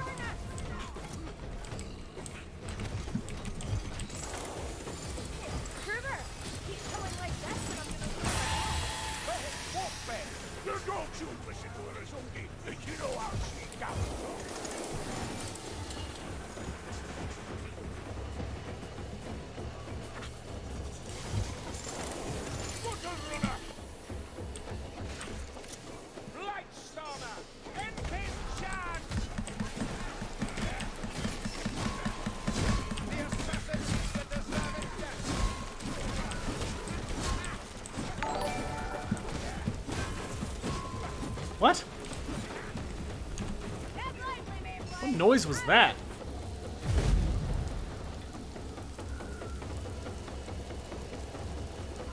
Weird. I don't know what alert noise that was. So if somebody sees an alert, tell me what it said. Oh, it was a Patreon. Okay. Weird. I don't even know why Patreon shows up on this.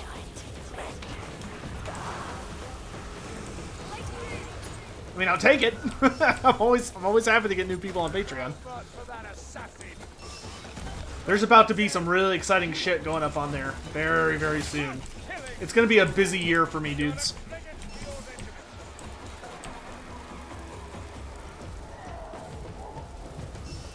I hate to say it, but this shouldn't happen. What's the Empire come from? These are dark times, son. Maybe the darkest. You don't believe Carillions nonsense about dreams. Keep moving, Mayflies. We're not just as a full here. Oh, whoops. I thought... Oh, well. I thought we had a... Whatever. There's a Chaos Warrior here. Archers! No more kills for you, assassin. Out to battle! Ah!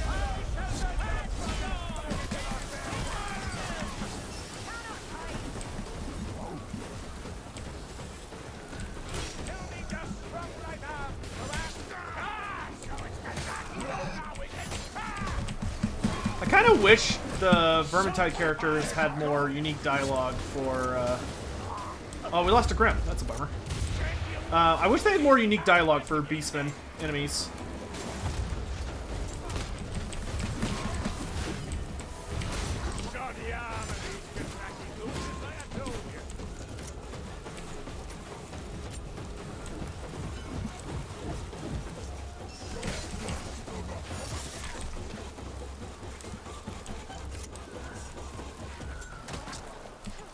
Love when their heads pop.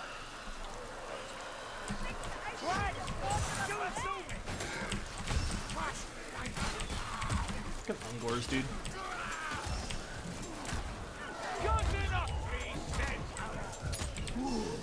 Mayflies! I need help! Seek an armor, elf. I've told you before. Alright, now where is he?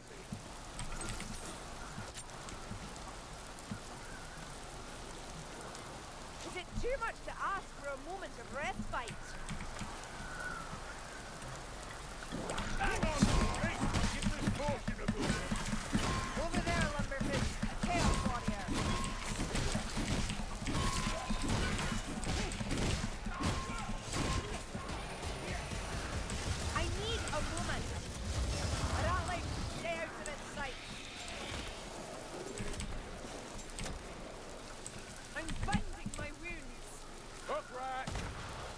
Might as well bring this. I need to heal. Show some patience.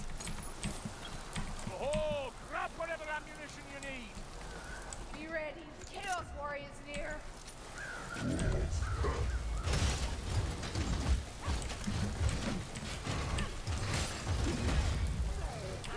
Chaos Warriors fallen.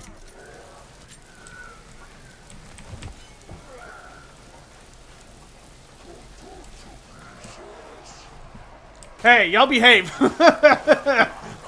Wonder what the next Broken Realm feature races will be? Well, definitely Slaanesh. The Hedonites are definitely going to be the main characters. I don't know who else it's going to be outside Hedonites, though. It could literally be anybody. They've technically said that, like, every faction should be involved. Did he really just jump on top of that barrel? What a nerd.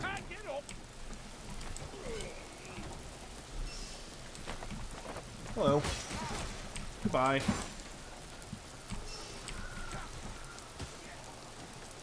Anything interesting over here? It's very quiet.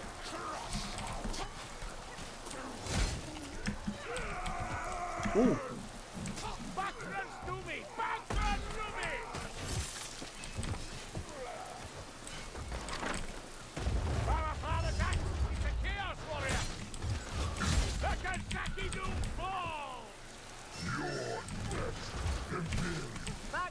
I don't like this.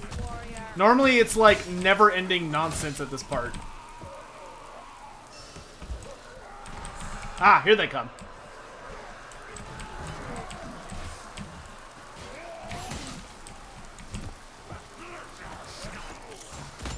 Ooh, I made it through that a little too soon. Oh, wait.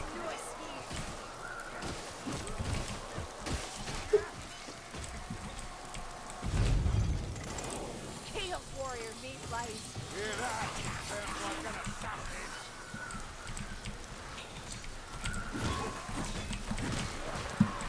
Look at that armored brute. We're blatant dead.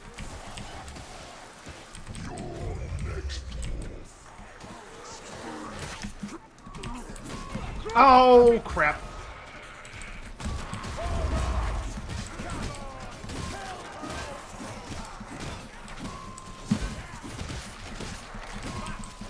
I see you out there, asshole. Oh, hello.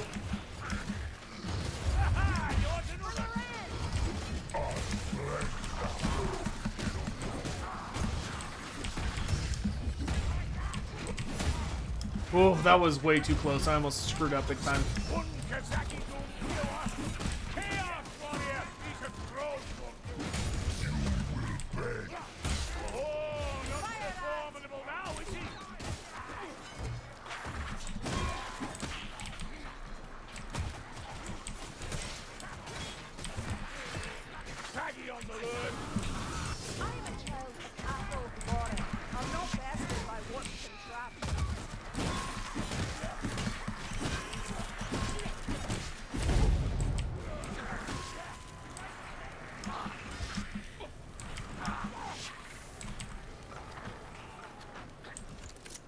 This is weird how quiet it is.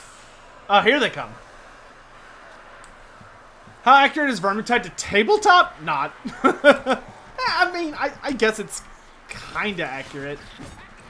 You know, like the storm vermin are pretty decently scary. Where the hell is Saltspire?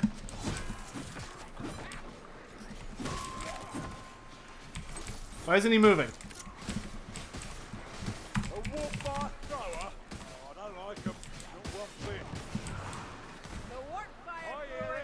Pegasus! Where you at? This is nothing. You should have seen me at Hogger's Bridge. Dozens I cleaned.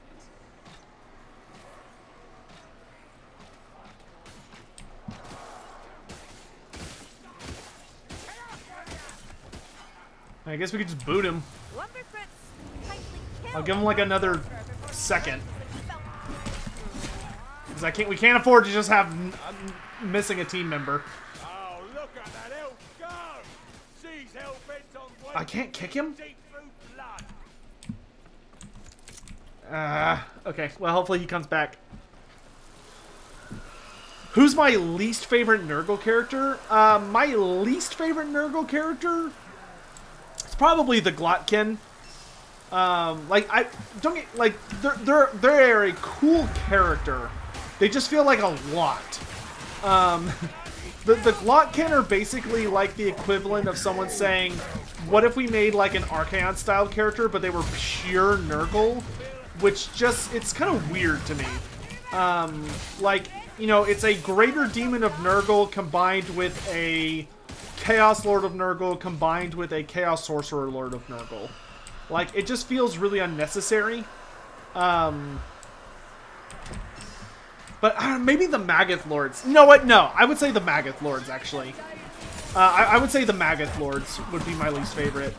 Urgot's Demon Spew, Morbidex Twiceborn, and the other guy. I think the Magath Lord models are absolutely gorgeous, but I think they should have been, I think they should have just been a generic Lord type. They should have just been a generic Lord with like a really badass model. I don't know why Games Workshop felt they needed to be... Each one of them needed to be a special character.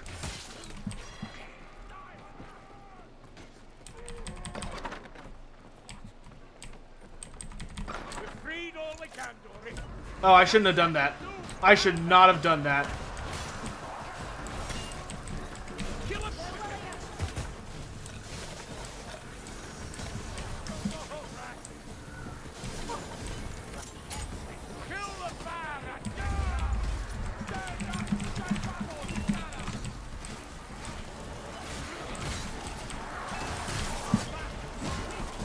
I just made this so much harder than it needed to be. Oh, great. Shit.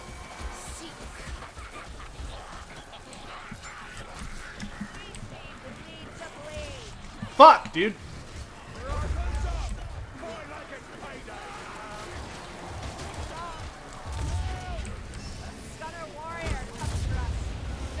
God damn it.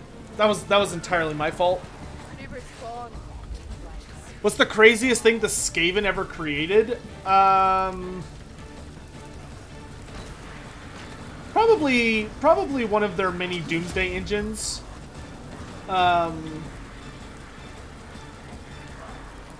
What's the craziest thing they ever made? I mean, I honestly think probably the craziest thing the Skaven ever made was their stupid, They made a Doom rocket that was basically so powerful. Or not a Doom rocket, but it was essentially kind of a giant rocket. But they created a giant explosive device that was so big and so explosive that they were able to launch it at the Chaos Moon and completely destroyed it. Which was pretty fucking wild. Oh, hi, Jason. Jason, did you get my thing? My...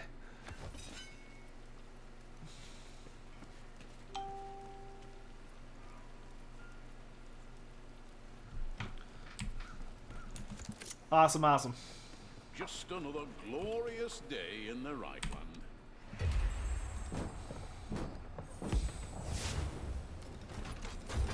We'll farm your raid consumables for a month. Oh, that's good.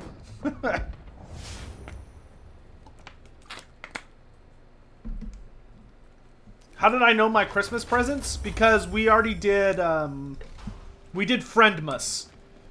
So Friendmas was me and my buddies got together and did Christmas. Small Christmas.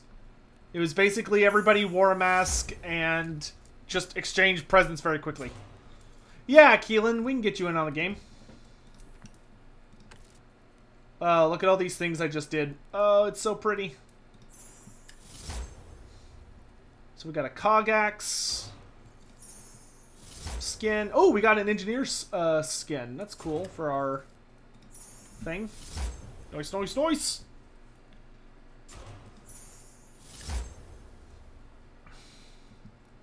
Hey, Cole, what's up? What do you want us to give me for... What do I want y'all to give me for Christmas? You know what y'all should do for Christmas that I would really appreciate? Y'all should donate to a local charity in your area that has a good reputation and does important stuff. Especially if it has to do with, like, feeding children or feeding people that can't afford. A lot of people right now are in, like, a really bad way. And they're just, like, getting constantly screwed over by our government to the extent that it's almost comical if it wasn't so, like, heartbreaking. So I would really appreciate it if you could do what you could to help those people. I think that would be the thing that would make me the happiest. Oh god, I really want this helmet. I have to do 3 more missions. Might as well do these 3. Empire in Flames, Festering Ground, War Camp.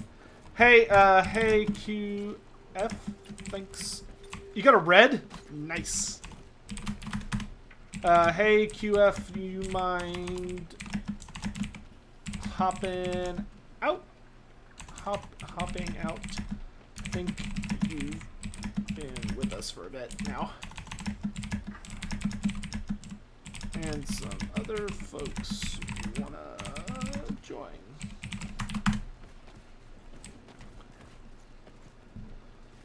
I'm a charity, but I'm not reputable, nor am I a good cause. Nice. Okay, so let me see my news cosmetics. Wait, I got a new hat? Nadok. When did I get... Oh, no, I bought that. That's right. Okay.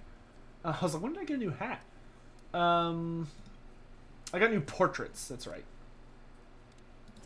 There we go. I actually kind of like... I actually prefer the... Oh, it's silver and bronze. I'll take the all gold one for now. Mods are gone. Time to party. What if I am the charity? I mean, I definitely appreciate any and all support. I mean, donations... Any donations that come into here... I mean, I do donate a fair amount to charity when I can. I probably gave more than I should about a week ago. Because I did 2 charities back to back, which probably should not have done that. But I managed. Feel confident that any funds that come here will go towards just buying more books or paying Chloe's vet fees. Was that a statue of Sigmar? It was! I have the collector's edition. I pre-ordered the collector's edition of this game. But one of the things you get for the collector's edition is a big old statue of Sigmar in your home base. Alright, Garenoth, have a good one.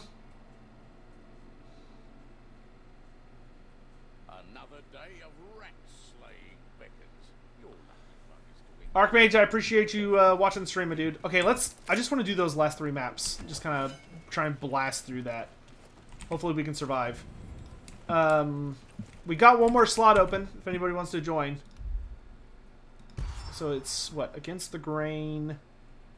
Let's go ahead and do the hardest one of... Well, no, these are all pretty equally difficult, to be honest. So let's just do Empire in Flames. Lore-wise, who would adjust better and easier to our world without magic? Anybody from the Empire, honestly, would probably just do fine. As long as they weren't a wizard. I imagine they would cry tears of joy to know how not dangerous our world is. Am I planning on doing the ROR stream for Twitch drops? Yes. Probably. Pretty sure.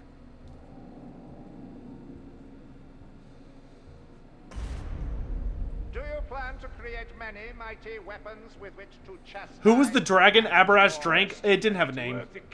It was just a really big, scary red dragon. Indeed it is.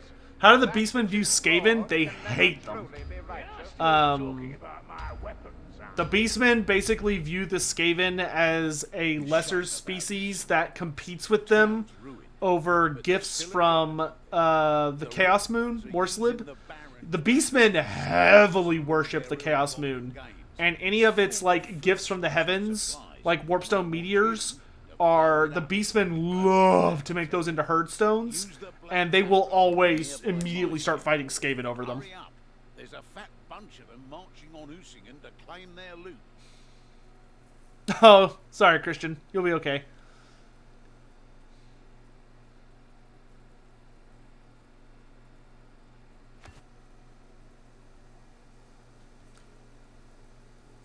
Yeah, dude, could you imagine going from a world where a Ragnarok spiders exist to not that?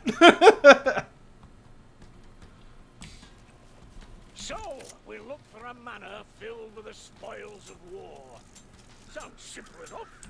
We will destroy every scrap. Depend on it. Can't take chances down there.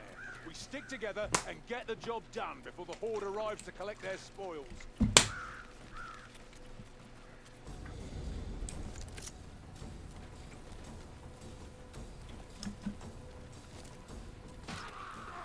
Are there mice Skaven? No. All Skaven are rats. No cause to celebrate. This is not... Warhammer is not the goddamn... oh, God, what is that movie called? A day later, the silver Warhammer is not the goddamn The Secrets of Nim. Okay.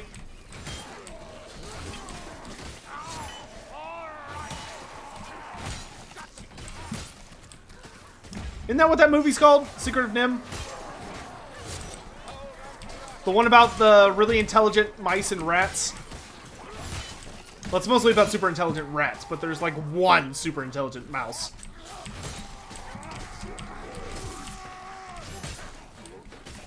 Yeah. Beautifully animated movie. Even though the story is kind of meh. Also, that movie has such an over-the-top take on animal testing. It makes it seem like the most evil thing in the universe. I couldn't help but laugh when I watched that movie as an adult. Like, man, if... Maybe it wasn't the case when that movie was made, but man, if only those people could see how freaking strict the rules for animal testing are now in science. Dude, the owl scene was amazing. I loved the owl.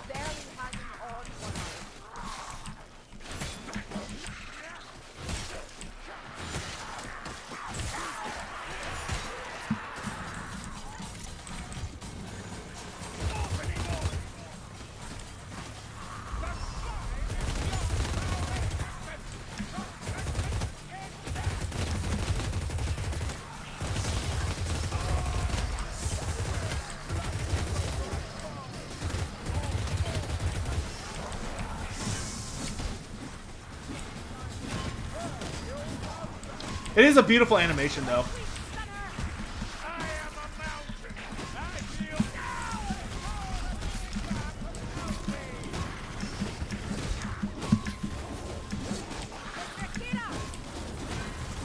I know there's a rat ogre behind me, and I'm just choosing not to pay attention to that. There it is.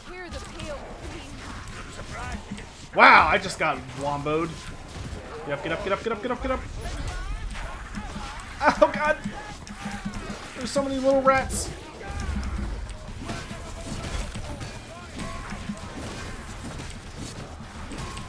Just ignoring the rat ogre. I'm just going to pretend it doesn't exist.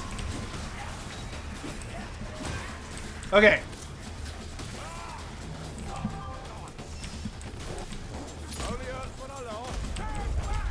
Jump at me.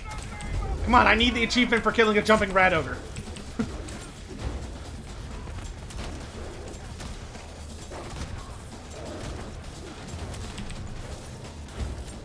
This gun doesn't shoot fast enough to piss him off.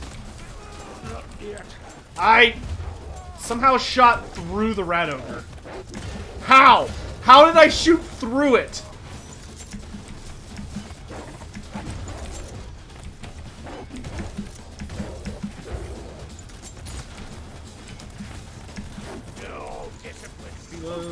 Oh, God!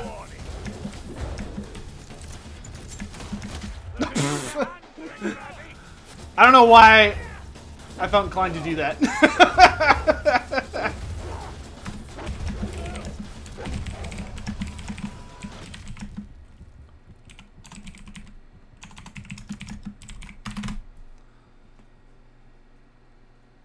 Mega choke? That was a mega choke. That was a big boy choke. What mods am I running? I honestly don't remember.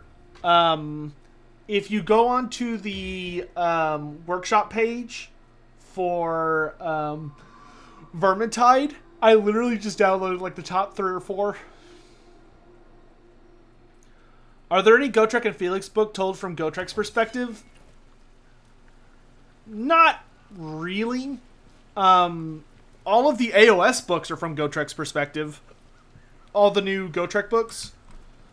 Even though because Malineth is a character, but she's not really the new Felix. She's just kind of there.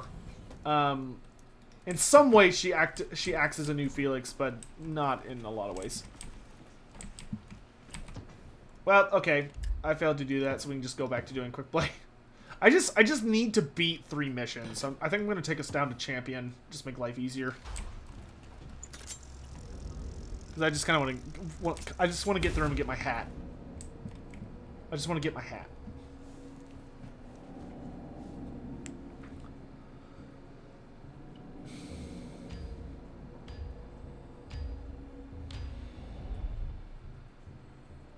Listen up. I'm here. Have I read the loner notes? The stuff they've been putting out? Yeah. I'm really excited to see where they're going with all the loner stuff they've been putting out. Who's calling me? It is my parentals. Hello? What are we having?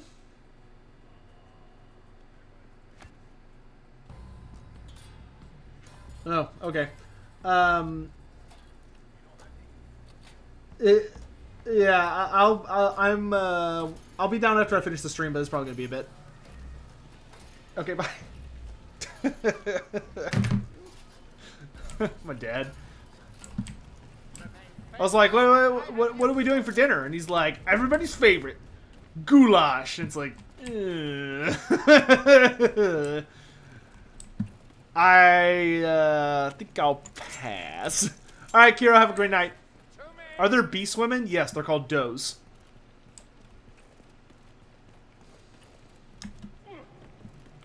Freaking goulash. Ugh. Like, goulash is edible, but it is definitely not my favorite. Goulash is a we didn't want to go to the store, so we made dinner with what we had kind of meal.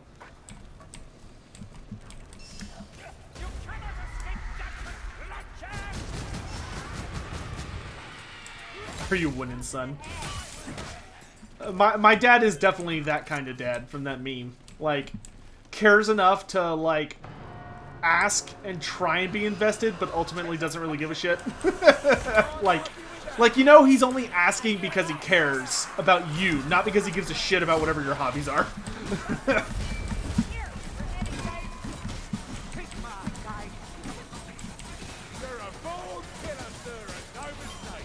What is goulash? At least in my house, goulash is, if I recall correctly, it's been a while since we've had it. Goulash is essentially like, I want to say it's like it's some kind, I can't remember if it's turkey meat or ground, or beef. It's basically a stew. It's a stew. It is a, hey, I did not want to go to the store, but I've got some meat, and I've got some, like, cream of mushroom, or, whatever shit I've got around the house to make a sauce, and it's meat with sauce. But yeah, it's a stew. These steps go down. Samwise Gamgee would approve.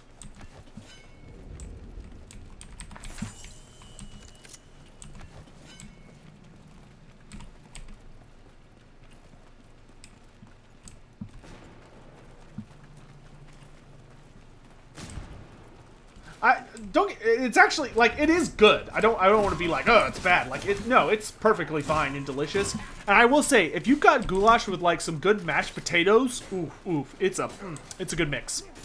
It's a good mix. But, I don't know, I'm not really in the mood for it tonight. I'll probably end up eating it, I don't know. I think I've also got, like, I think I've still got like a tray of bagel bites left in the freezer. I might have that. Fucking bagel bites. The most degenerate, disgusting, but amazingly delicious frozen food at the store. It's meant for children, but I love it.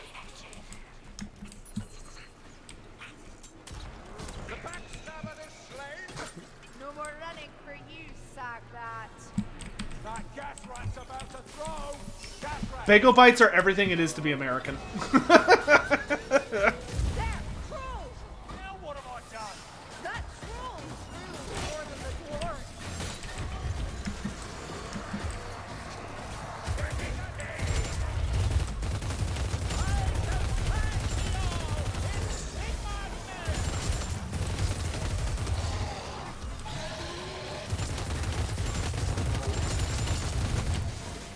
What a joke.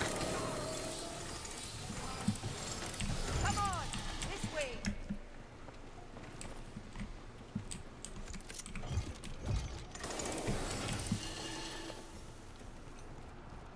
Light Stormer, as he's close.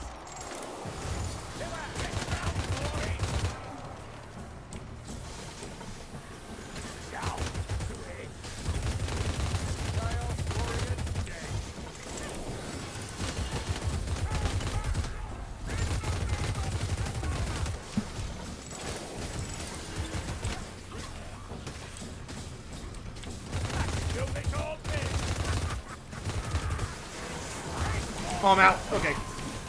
Hammer time. Nothing there, assassin.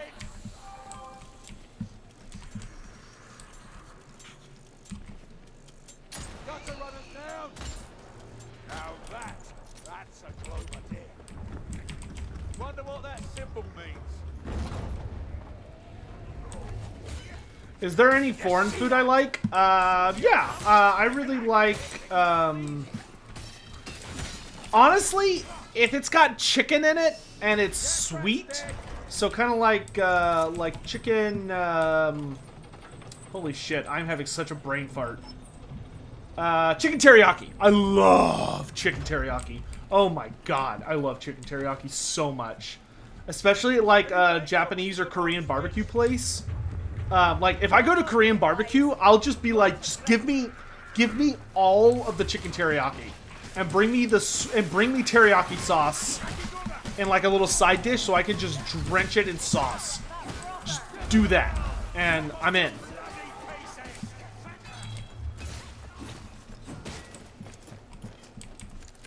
That switch served only to draw new enemies to us. Glow of the arm. Pull. Think before pushing another. A bonfire thrower. Don't let it show. I mean, Korean barbecue is just amazing. I mean, what else are you gonna do? Korean barbecue is probably one of my favorite things that I don't get to indulge in very often. So good though. Because Korean, the thing for me with like Eastern food that I really like, whether it's like Korean food or Japanese food or whatever, is that I find the way they prepare vegetables to be so much better than we do over here in the West generally.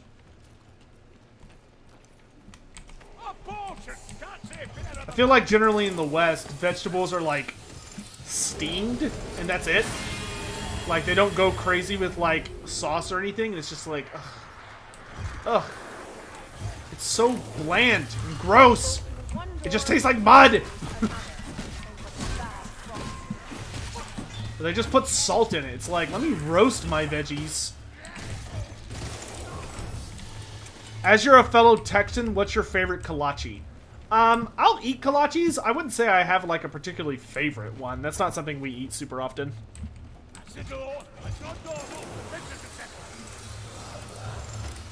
Yeah, but generally for me, my thing is that if you put chicken in it, I'm in. Like, I love anything with chicken, I'm in. As long as it's not too spicy. Because I do not handle spice very well. Spice does not agree with my body.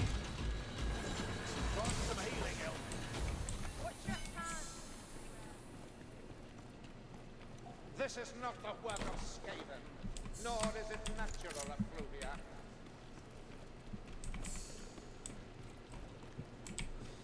tale not long back. One of the sisters of Shalia lost her mind, slit a bunch of throats and vanished into the wild. Lot of madness in the world these days. Have you ever had mashed potatoes and meatballs with gravy? I'm not the biggest fan of gravy. I don't like gravy that much. My preferred sauces are usually like of the sweeter kind. Like I like sweet sauces. So like teriyaki sauce, some barbecue sauces, ketchup. Ketchup's probably my favorite thing to put on stuff. I don't put it on everything, but I put it on a lot. Fucking love ketchup.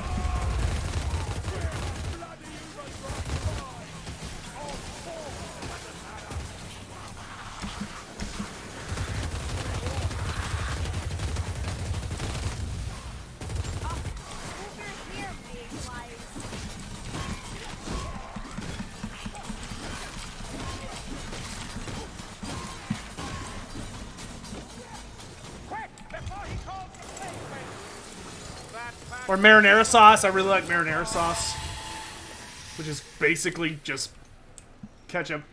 It's not the same, but it they certainly are related.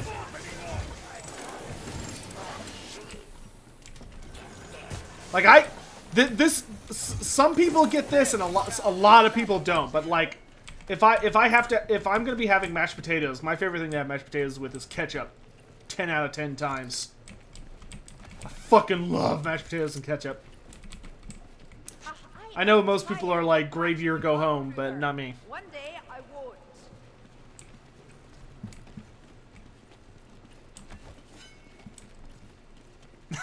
won't. Yeah, I can see it in chat now. Dude, I make like give me some potatoes and I will make delicious mashed potatoes.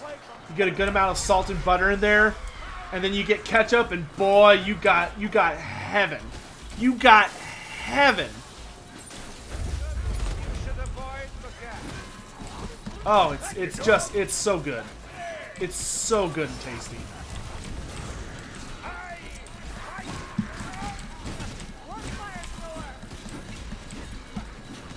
Heretic, I bet you've never even tried it. Big old bowl of rice. I've got to have stuff with rice, or I'm not, like, I love rice if I'm having, like, anything that goes well with it. Like, we have a recipe in our house called Chinese chicken that I really like it with, or chicken teriyaki it's really good with. I can't have white rice by itself, though. Sour cream? Blech.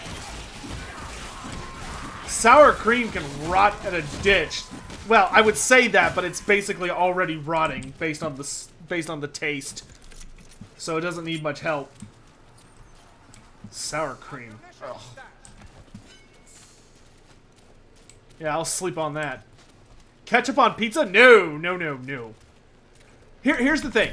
Ketchup and marinara seem like they're cousins, but they're not. If something goes well with marinara sauce, it should never be anywhere near ketchup. Vice versa. So, like, spaghetti goes with marinara if you're doing spaghetti and meatballs. But if you're doing, like, spaghetti noodles with, like, chicken, so, like, if you're having, well, like, chicken parmesan, you want marinara, or something like marinara. But if you're doing, like, chicken piccata, now, chicken piccata, that goes great with ketchup. Or, my favorite dish that I personally cook is called, well, at least in my house, we call it, chicken, oh god, I'm having a brain fart. Do I drink milk alone or only with coffee? The only time I have milk is when I mix it into something or with cereal. I never have milk by itself. I don't like milk by itself. I like chocolate milk. Like, if you mix it with Ovaltine or something, it's fine. I'm not gonna, like, lose my shit over it, but I think a good chocolate milk can be great sometimes. Milk makes a really good base for, like, hot chocolate, or it's really good for cereal. I don't enjoy just plain milk, though. Do they still make Ovaltine? I have no idea. I haven't had it in forever. I mean, I have a fair amount of milk because I use it in, like, a lot of recipes. Or I use it for cereal, which I eat fairly often. But I don't like the way it tastes in and of itself.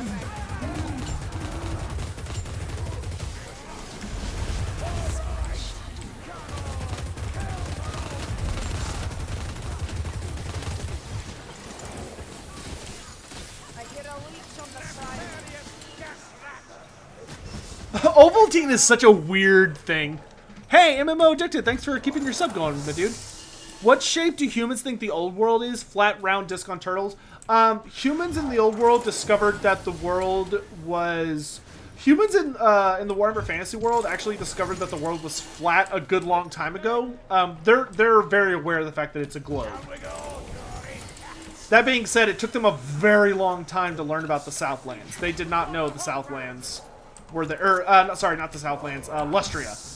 A lot of the people in the Warhammer Fantasy world did not know that the New World existed for a really long time. That was a big surprise to them.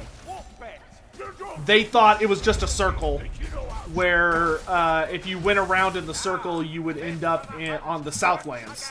Like, if you left Cathay and you went east, you would end up on the Southlands. Of the western edge of the Southlands, not on the western edge of Lustria, which screwed up a lot of their invasions. How about chocolate almond milk? I haven't had almond milk yet. I should try it at some point. I imagine it's probably not that bad. Right now, I just have like 1%. I don't like 2% anymore. I used to enjoy 2% milk, but now it's like it's too sweet. Like, it's too much like cream for my liking anymore. Can you not contain yourself, One-Eye? Stop shooting me!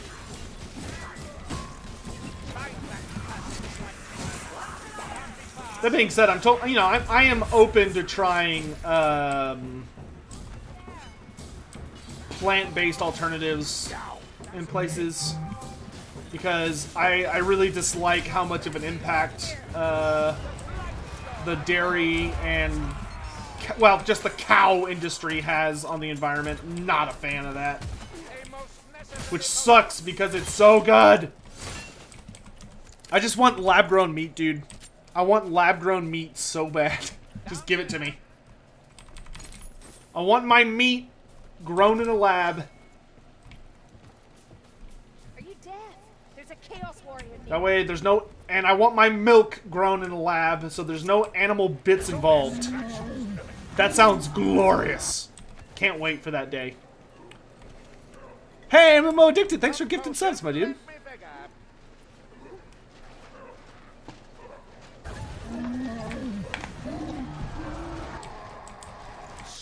That doesn't sound good. No! Not again! Oh my god! That's the second time I've done that.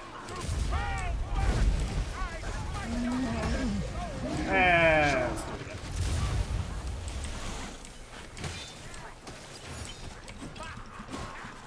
How do lizardmen celebrate Festag? Unfortunately, I don't know what the lizardmen do around Christmas.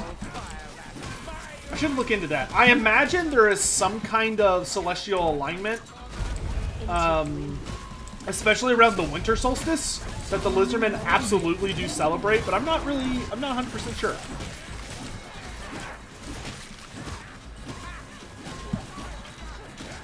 I mean, the lizardmen don't really have a calendar. Games Workshop seems to just kind of like make shit up on the fly.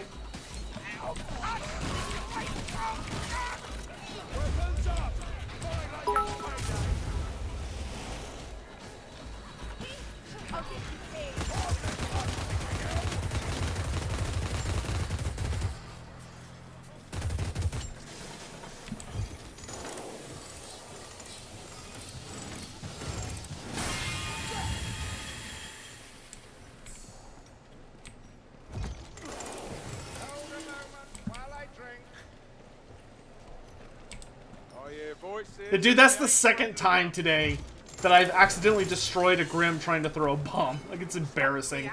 I need to just start hitting 5 instead of scrolling. Such a noob. That's what they wanted the bodies for. Oi, Trudy, I've something for you. Kit Surakura, have a great night. Ha! A doy and his great varieties and obstacles from Thanks for being here.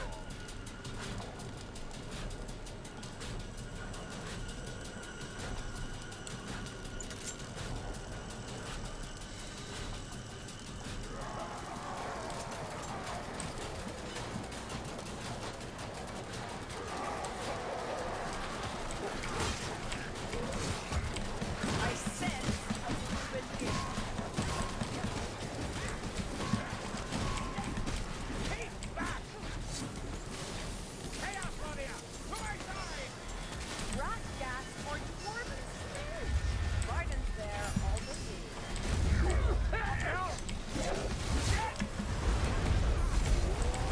Gas rat!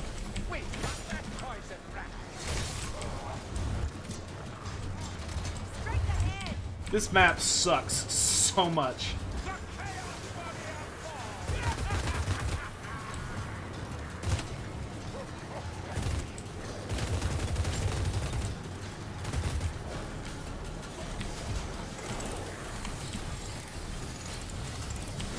Rattling gun! All you've got! Really? I fire up that! The gun rat is dead! Oh god. Whose side are you on?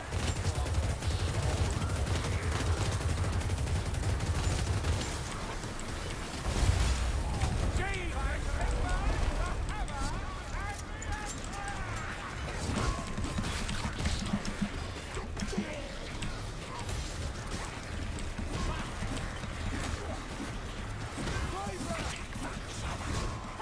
Backstabber. Feast me to blade. Sneak rat is dead! Through my armor! Sorry!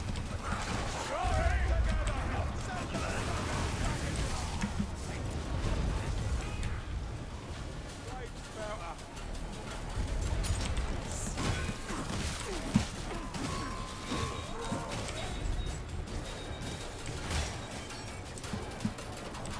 That heavy tread arrogance in there.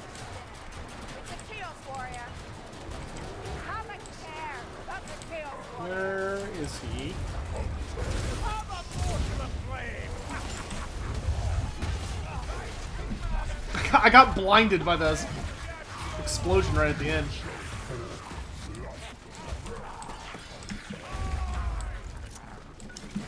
No, no, no! Oh, I'm a bit banged up. There's enough here to leave bind me it. alone. Okay.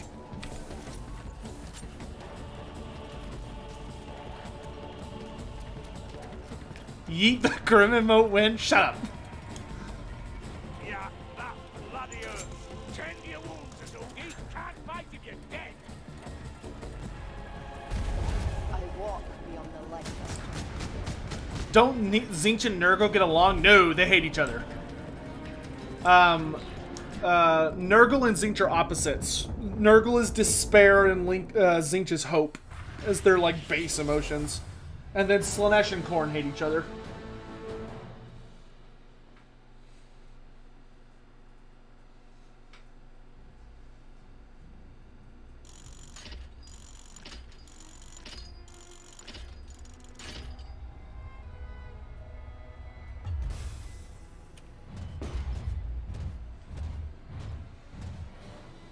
Alright guys, you know what it's time for? Because I kept forgetting until just now. It's time for the hello cue. Right as we get super late in the stream. So if you'd like for me to say hello to you personally, now's a good time to say hello in chat. And we'll say hi to everybody. If you're in Twitch chat, you should use the fucking tic-tac-toe emote. Or else I'll ignore you.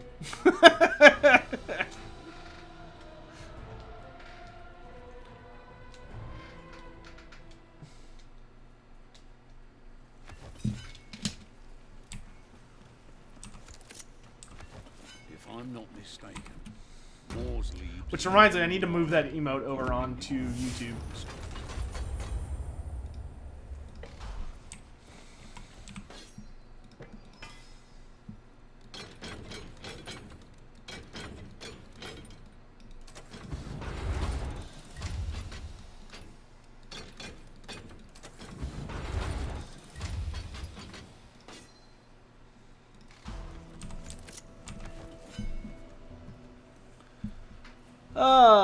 Who all is here tonight that we can say hey to? We've got... excuse me. Server of the Great Horned Rat, William King, Hallow Gam, Inquisitor Thomas, Peanut, E.A. Diaz, Arthur Fisher, Thomas Eck, Connor Mitamura. I love that name, Mitamura. That rolls off the tongue so well. Ko, Warhawk, Death's Day Off Person. Hello, hello. VW. Thorbjorn. Peterson? Fortuitous Chance. Trosho. Chips Ahoy. Odd One. Bishop of Cheddar. Good to see you all. Captain Nemo. Hello, hello. Oh yeah, let's do the weekly. Let's get the weekly out of the way. Which one's this one? Straying from your party causes big damage. Skaven bombs. Okay, we're gonna do this on veteran because I don't feel like struggling.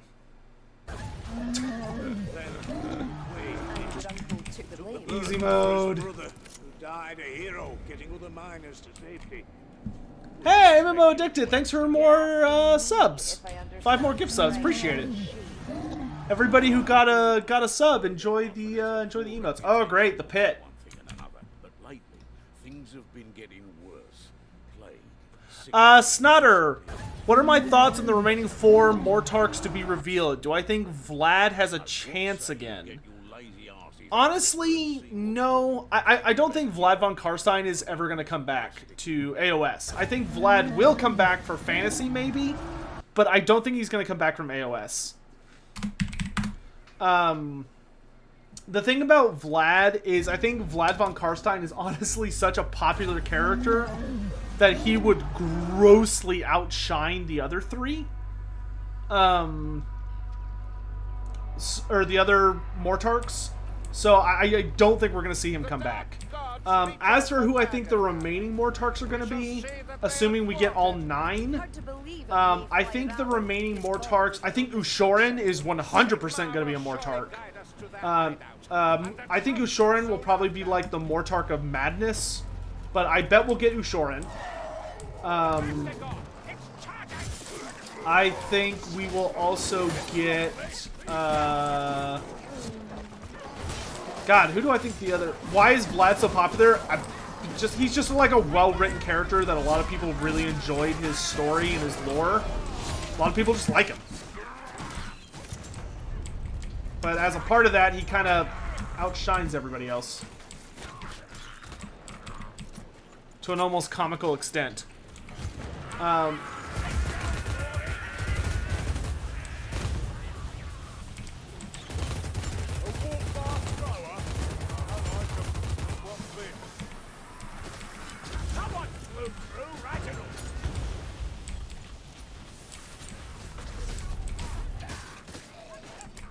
This is so dumb. I hate this thing. We have to stay close to each other or else we get, like, heavily penalized. It is the dumbest shit in the universe.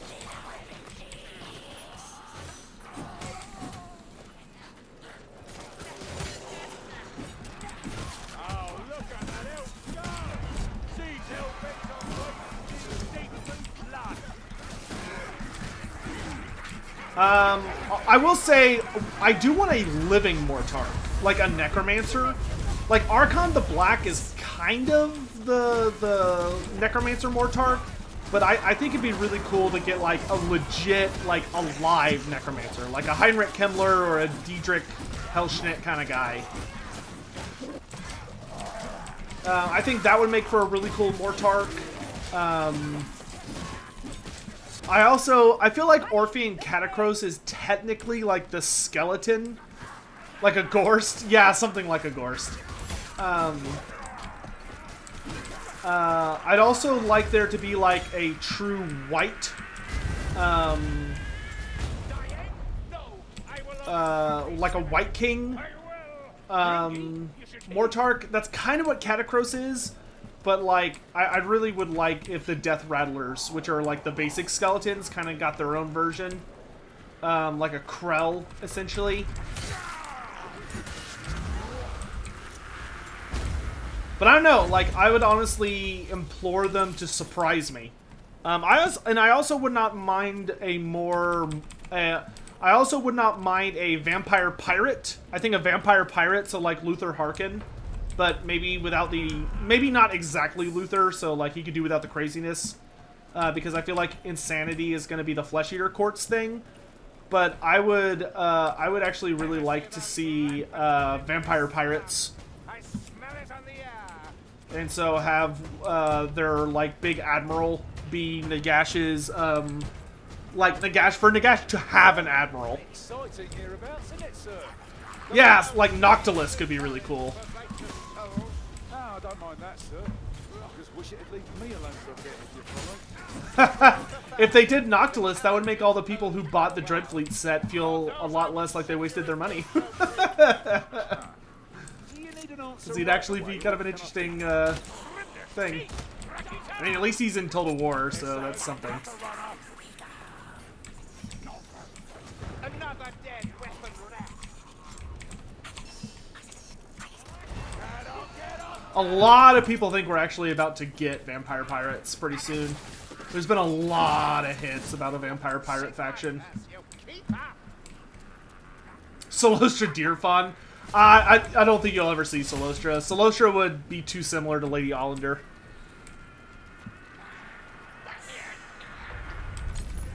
So yeah, I guess those would be my choices that I can think of. How many is that? So a Vampire Admiral, or some kind of like nautical themed undead Mortark, who's like the Mortark of the depths or something. Then a living necromancer kind of guy. Then that's 2. Then Ushoran is 3. And then the last one, I would do either some kind of like White King, or maybe a like more martially focused vampire, like a blood dragon type guy, who's just like a pure melee god. Ow! Ow! Ow! Ow! Ow! Ow! Ow! Not yet. Alexan, you should heal. Oh, this sucks. A Dwarf is nearby.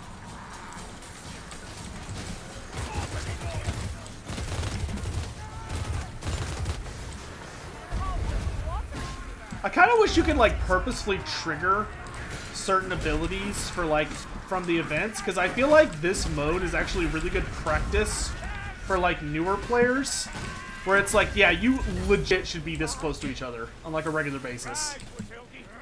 Like you should be checking in with each other and doing what you can to like stay alive.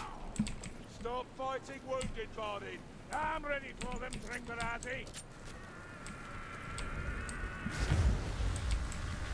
Ammunition, Dory.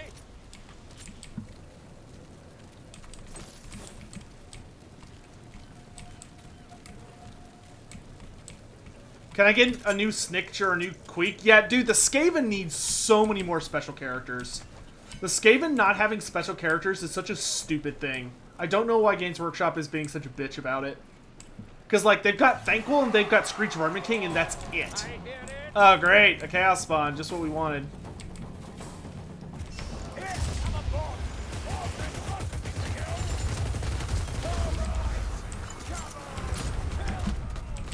Oh, I'm super dead.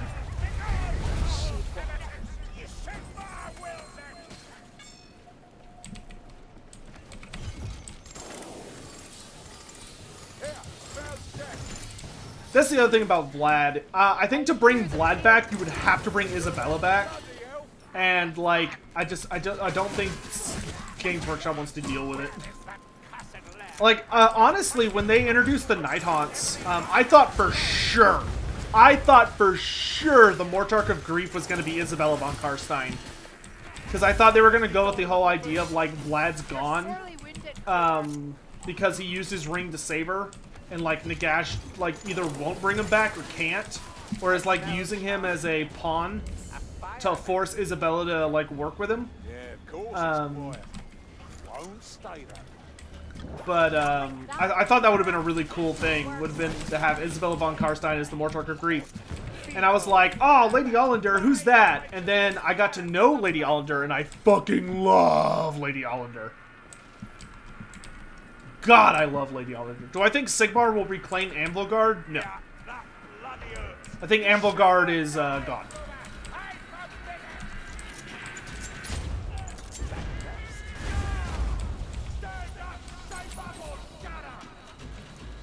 I think it's gone forever. Into Morothy's hands. At least until some major campaign. Ow, ow, ow, ow, ow, ow, ow. Dragonhaven has ever been a sector of trade. It is said that more gold passes through these warehouses than the outdoor treasures. Well, not surprising. I mean, I like cold threads and all things are fair name, but brown tasting hat is a pretty big difference. Come back! Kill your treacherous tongue!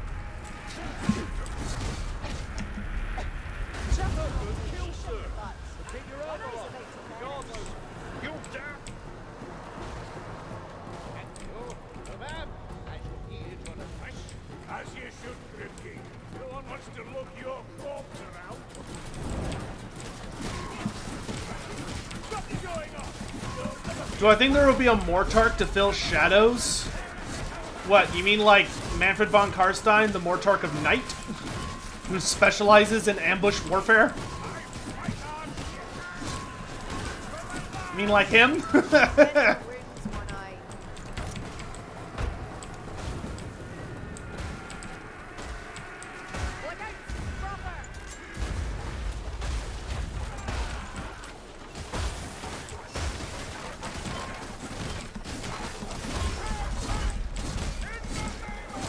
So for reference, for anyone that's curious, the Mortarchs we have Manfred von Karstein, who's the Mortarch of Night, who specializes in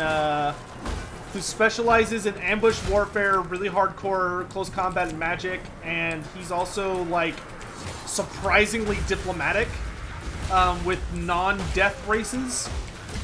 And then we have Archon the Black, who is the Mortarch of Sacrament, and he is like really super duper duper powerful wizard man, and is also kind of responsible for being in charge when Nagash isn't around. Like, he's basically the second in command most of the time, and he's also the major diplomacy figure when you're dealing with other forms of undead, like the Death Allegiance. So like necromancers, white kings, vampires, like a lot of that stuff. Then you have Neferata, who is the Mortarch of Blood, and she's all about like spy networks and political intrigue and manipulation and crazy spy missions and all sorts of other weird shit like that. Then we have Orphean Catacross, and Orphean Catacross is the Mortarch of the Necropolis, and he is the Empire Builder. His job is to, like, he's the siege master, supposed to build cities in the name of death and expand the realm of death. And then you have Lady Ollander, who's the Mortarch of Grief, and she is basically the hardcore vanguard of Death's armies, and is the fast-moving, terror-bombing force. Like, she's basically like a terrorist cell, almost. But, like, her whole thing revolves around psychological warfare. Those are the guys we have right now. And the remaining guys should be filling in gaps that are left between those five. What do dryads do to abduct wood elves? If they're a powerful dryad, or like a powerful branch wraith, like Drycha, then what they do is they, if they're like Drycha, then they use what's called a glamour, which glamour is basically like illusion magic to take over their minds. If they're just regular dryads, they just grab them, literally.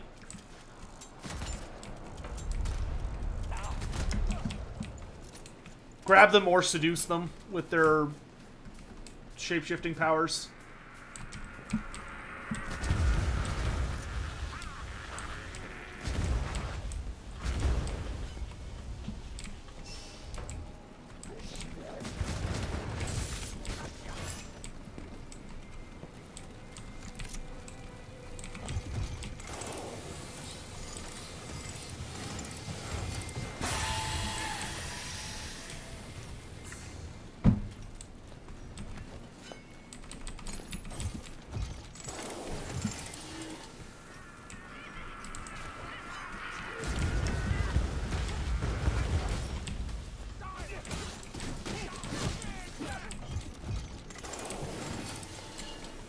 What I think would be the best time for a Skyrim or Witcher-like game set in Warhammer Fantasy?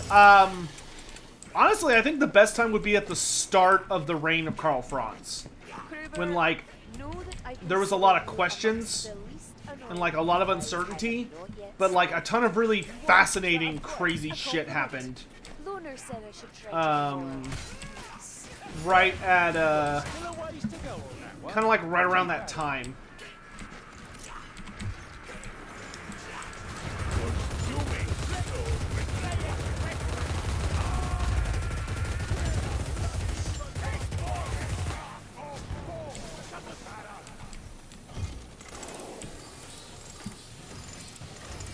Because, like, then you could do stuff like, okay, like, when the game starts, you could have it take place during one of the early events that happened in that timeline, like the invasion of Azhag. The invasion of Azhag would be a pretty cool thing to experience.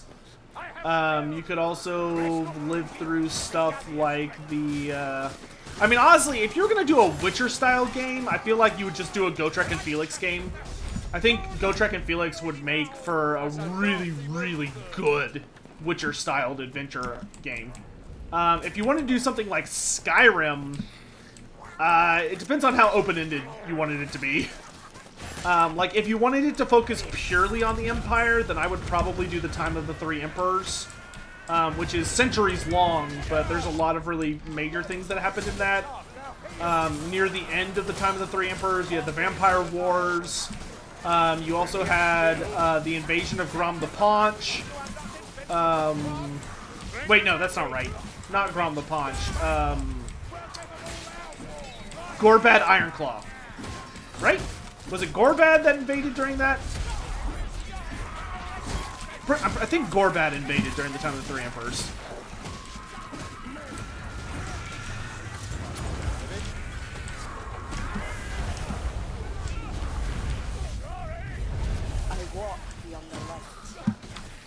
That is such a gross combo. You got the stupid knockback rats, and we've got the little bubble that punishes us if we split up.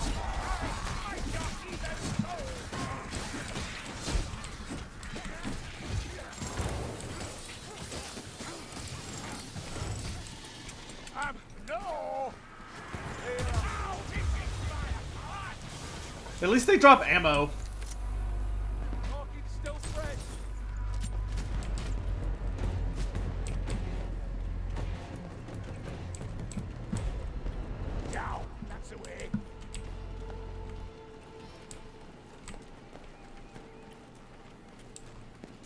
Did Gorbad Ironclaw die?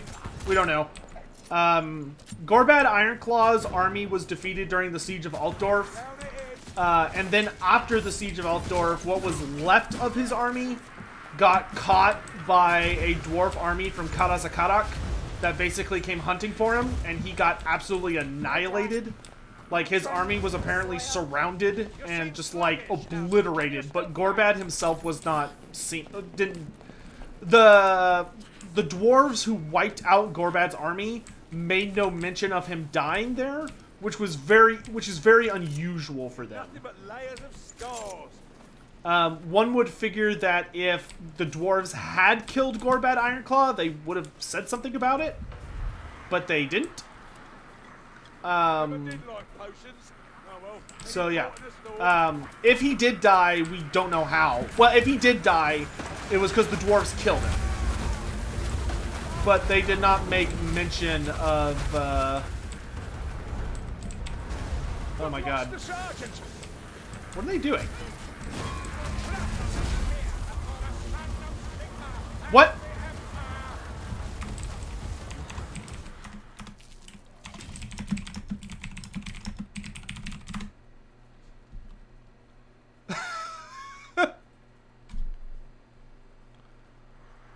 What? Like, I saw that a bomb Skaven launched me and the Witch Hunter in, but how did the other two die? Why'd they just jump off at the end? Whatever. Whatever, I'm done with Vermintide for today. I'm done. I'm done.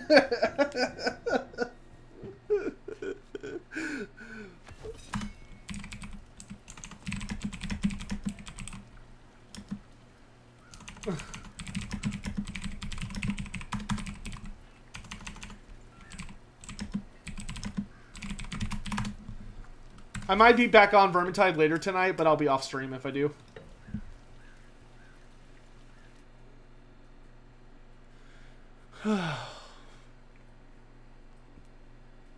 Did Gortys get killed? Gortys is dead in my book. If Manfred wasn't such a donkey during the end times by killing Balthazar, and they have banished chaos with the forces of order been able to survive, yeah, they would have. The planet would have been super jacked up, and it would have been a completely different setting. But yeah, I mean, the planet would have survived. It would have been like basically a post-apocalyptic world, though. Like with the magic they had between the 7 of them at that point, they would have been able, I think, to stabilize things. But the big issue is that Nagash and Grimgor... Well, Grimgor was dead by that point. But the big issue is that Nagash probably would have turned on them very, very quickly. And if Nagash had turned on them, that would have been pretty ugly.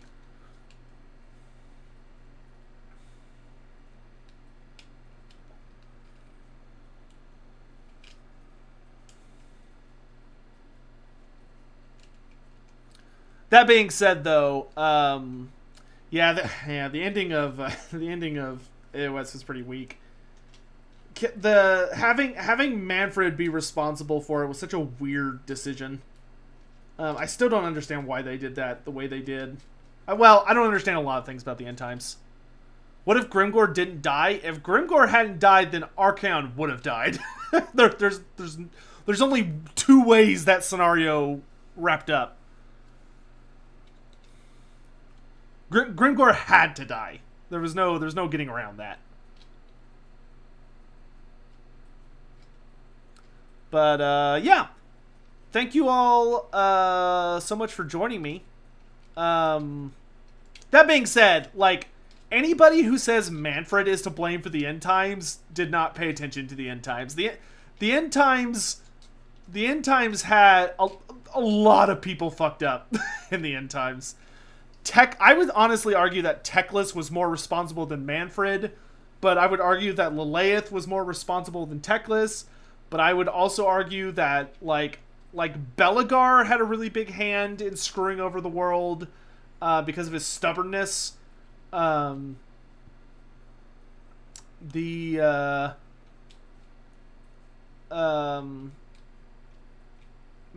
certainly didn't help. But, and Manfred kind of got the last fuck you in. That was very unnecessary. But, yeah. Do I think if Greasus... No. Archaon would have beaten everybody who fought him except for Sigmar. He had too much plot armor. Literally, Archaon was so wrapped up in prophecy at that point that, like, literally the only person that could beat him was Sigmar.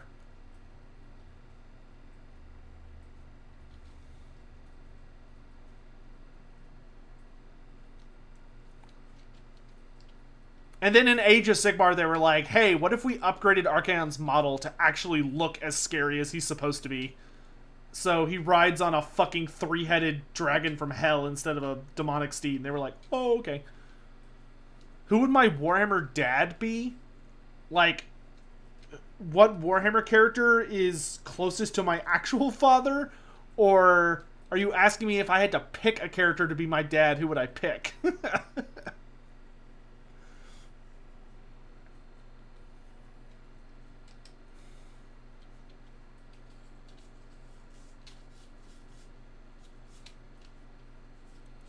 If I could pick, who would I pick to be my dad?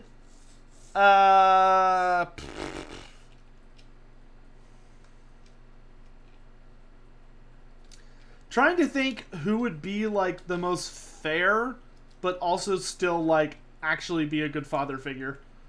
Because there's a lot of like absolute trash father figures.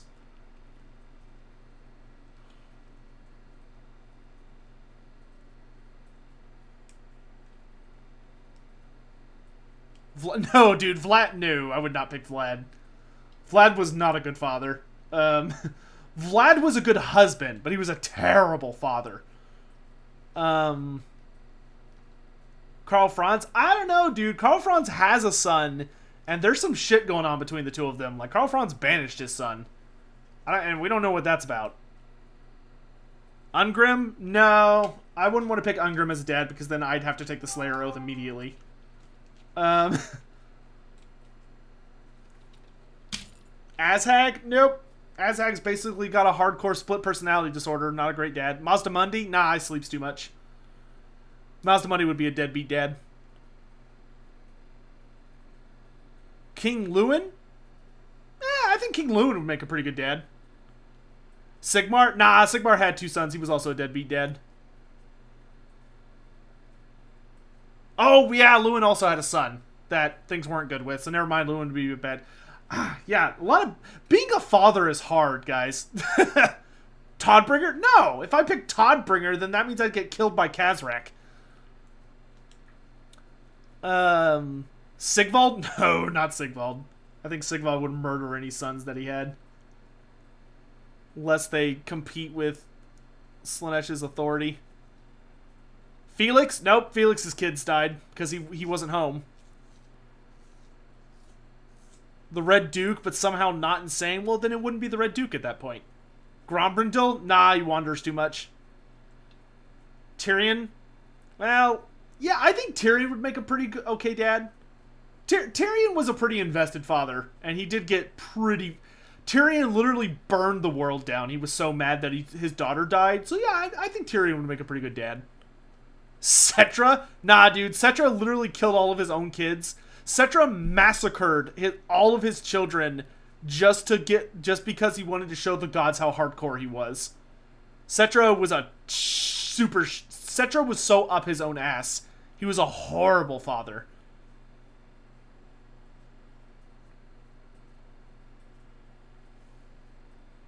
Yeah, I don't know. I can't really think of a Warhammer character. I think Thorgrim would make a pretty good dad.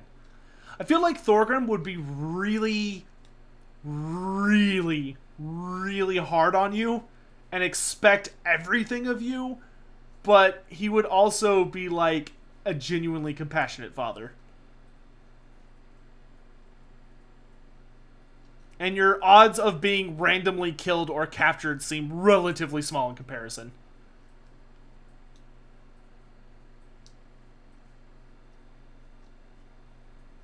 No, High King Thorgrim, not Thorgrim's son, or not Belegar's son, Thorgrim.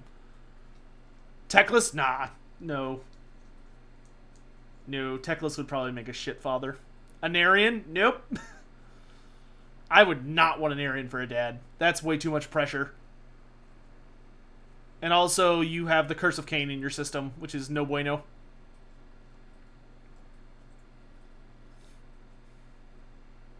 Thanquil? Nope. Orion? Nah, Orion's dead for an entire season out of the year. And he spends at least 2 other seasons, spring and summer, running around killing people. Gorok? Well, lizardmen can't have kids, so you can't have them as dads. That would be... That wouldn't make sense.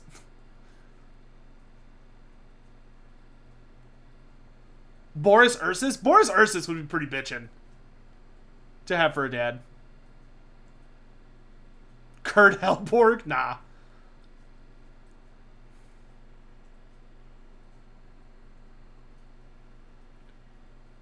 I don't really know of any really genuinely good father figures in Warhammer Fantasy. I mean, well, there are some good dads, but none of them are like playable characters. Because usually they're children. Oh, Marcus Wolfhart probably would make a good dad. Hey, Cold. Definitely Greases? Nah, dude.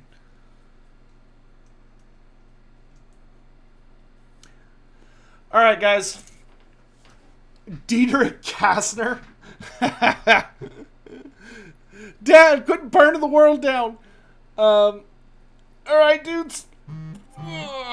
I'll catch y'all later. I think I'm going to go ahead and call it for now. It's been 3 hours and my voice hurts. So, y'all have a lovely day. I'm going to go ahead and peace out for now. Like I said, I might be back on Vermintide later, but if I am, I won't be on strict. I'll just be playing so I don't have to talk. And, yep, that's it. See you guys later. Have a good night.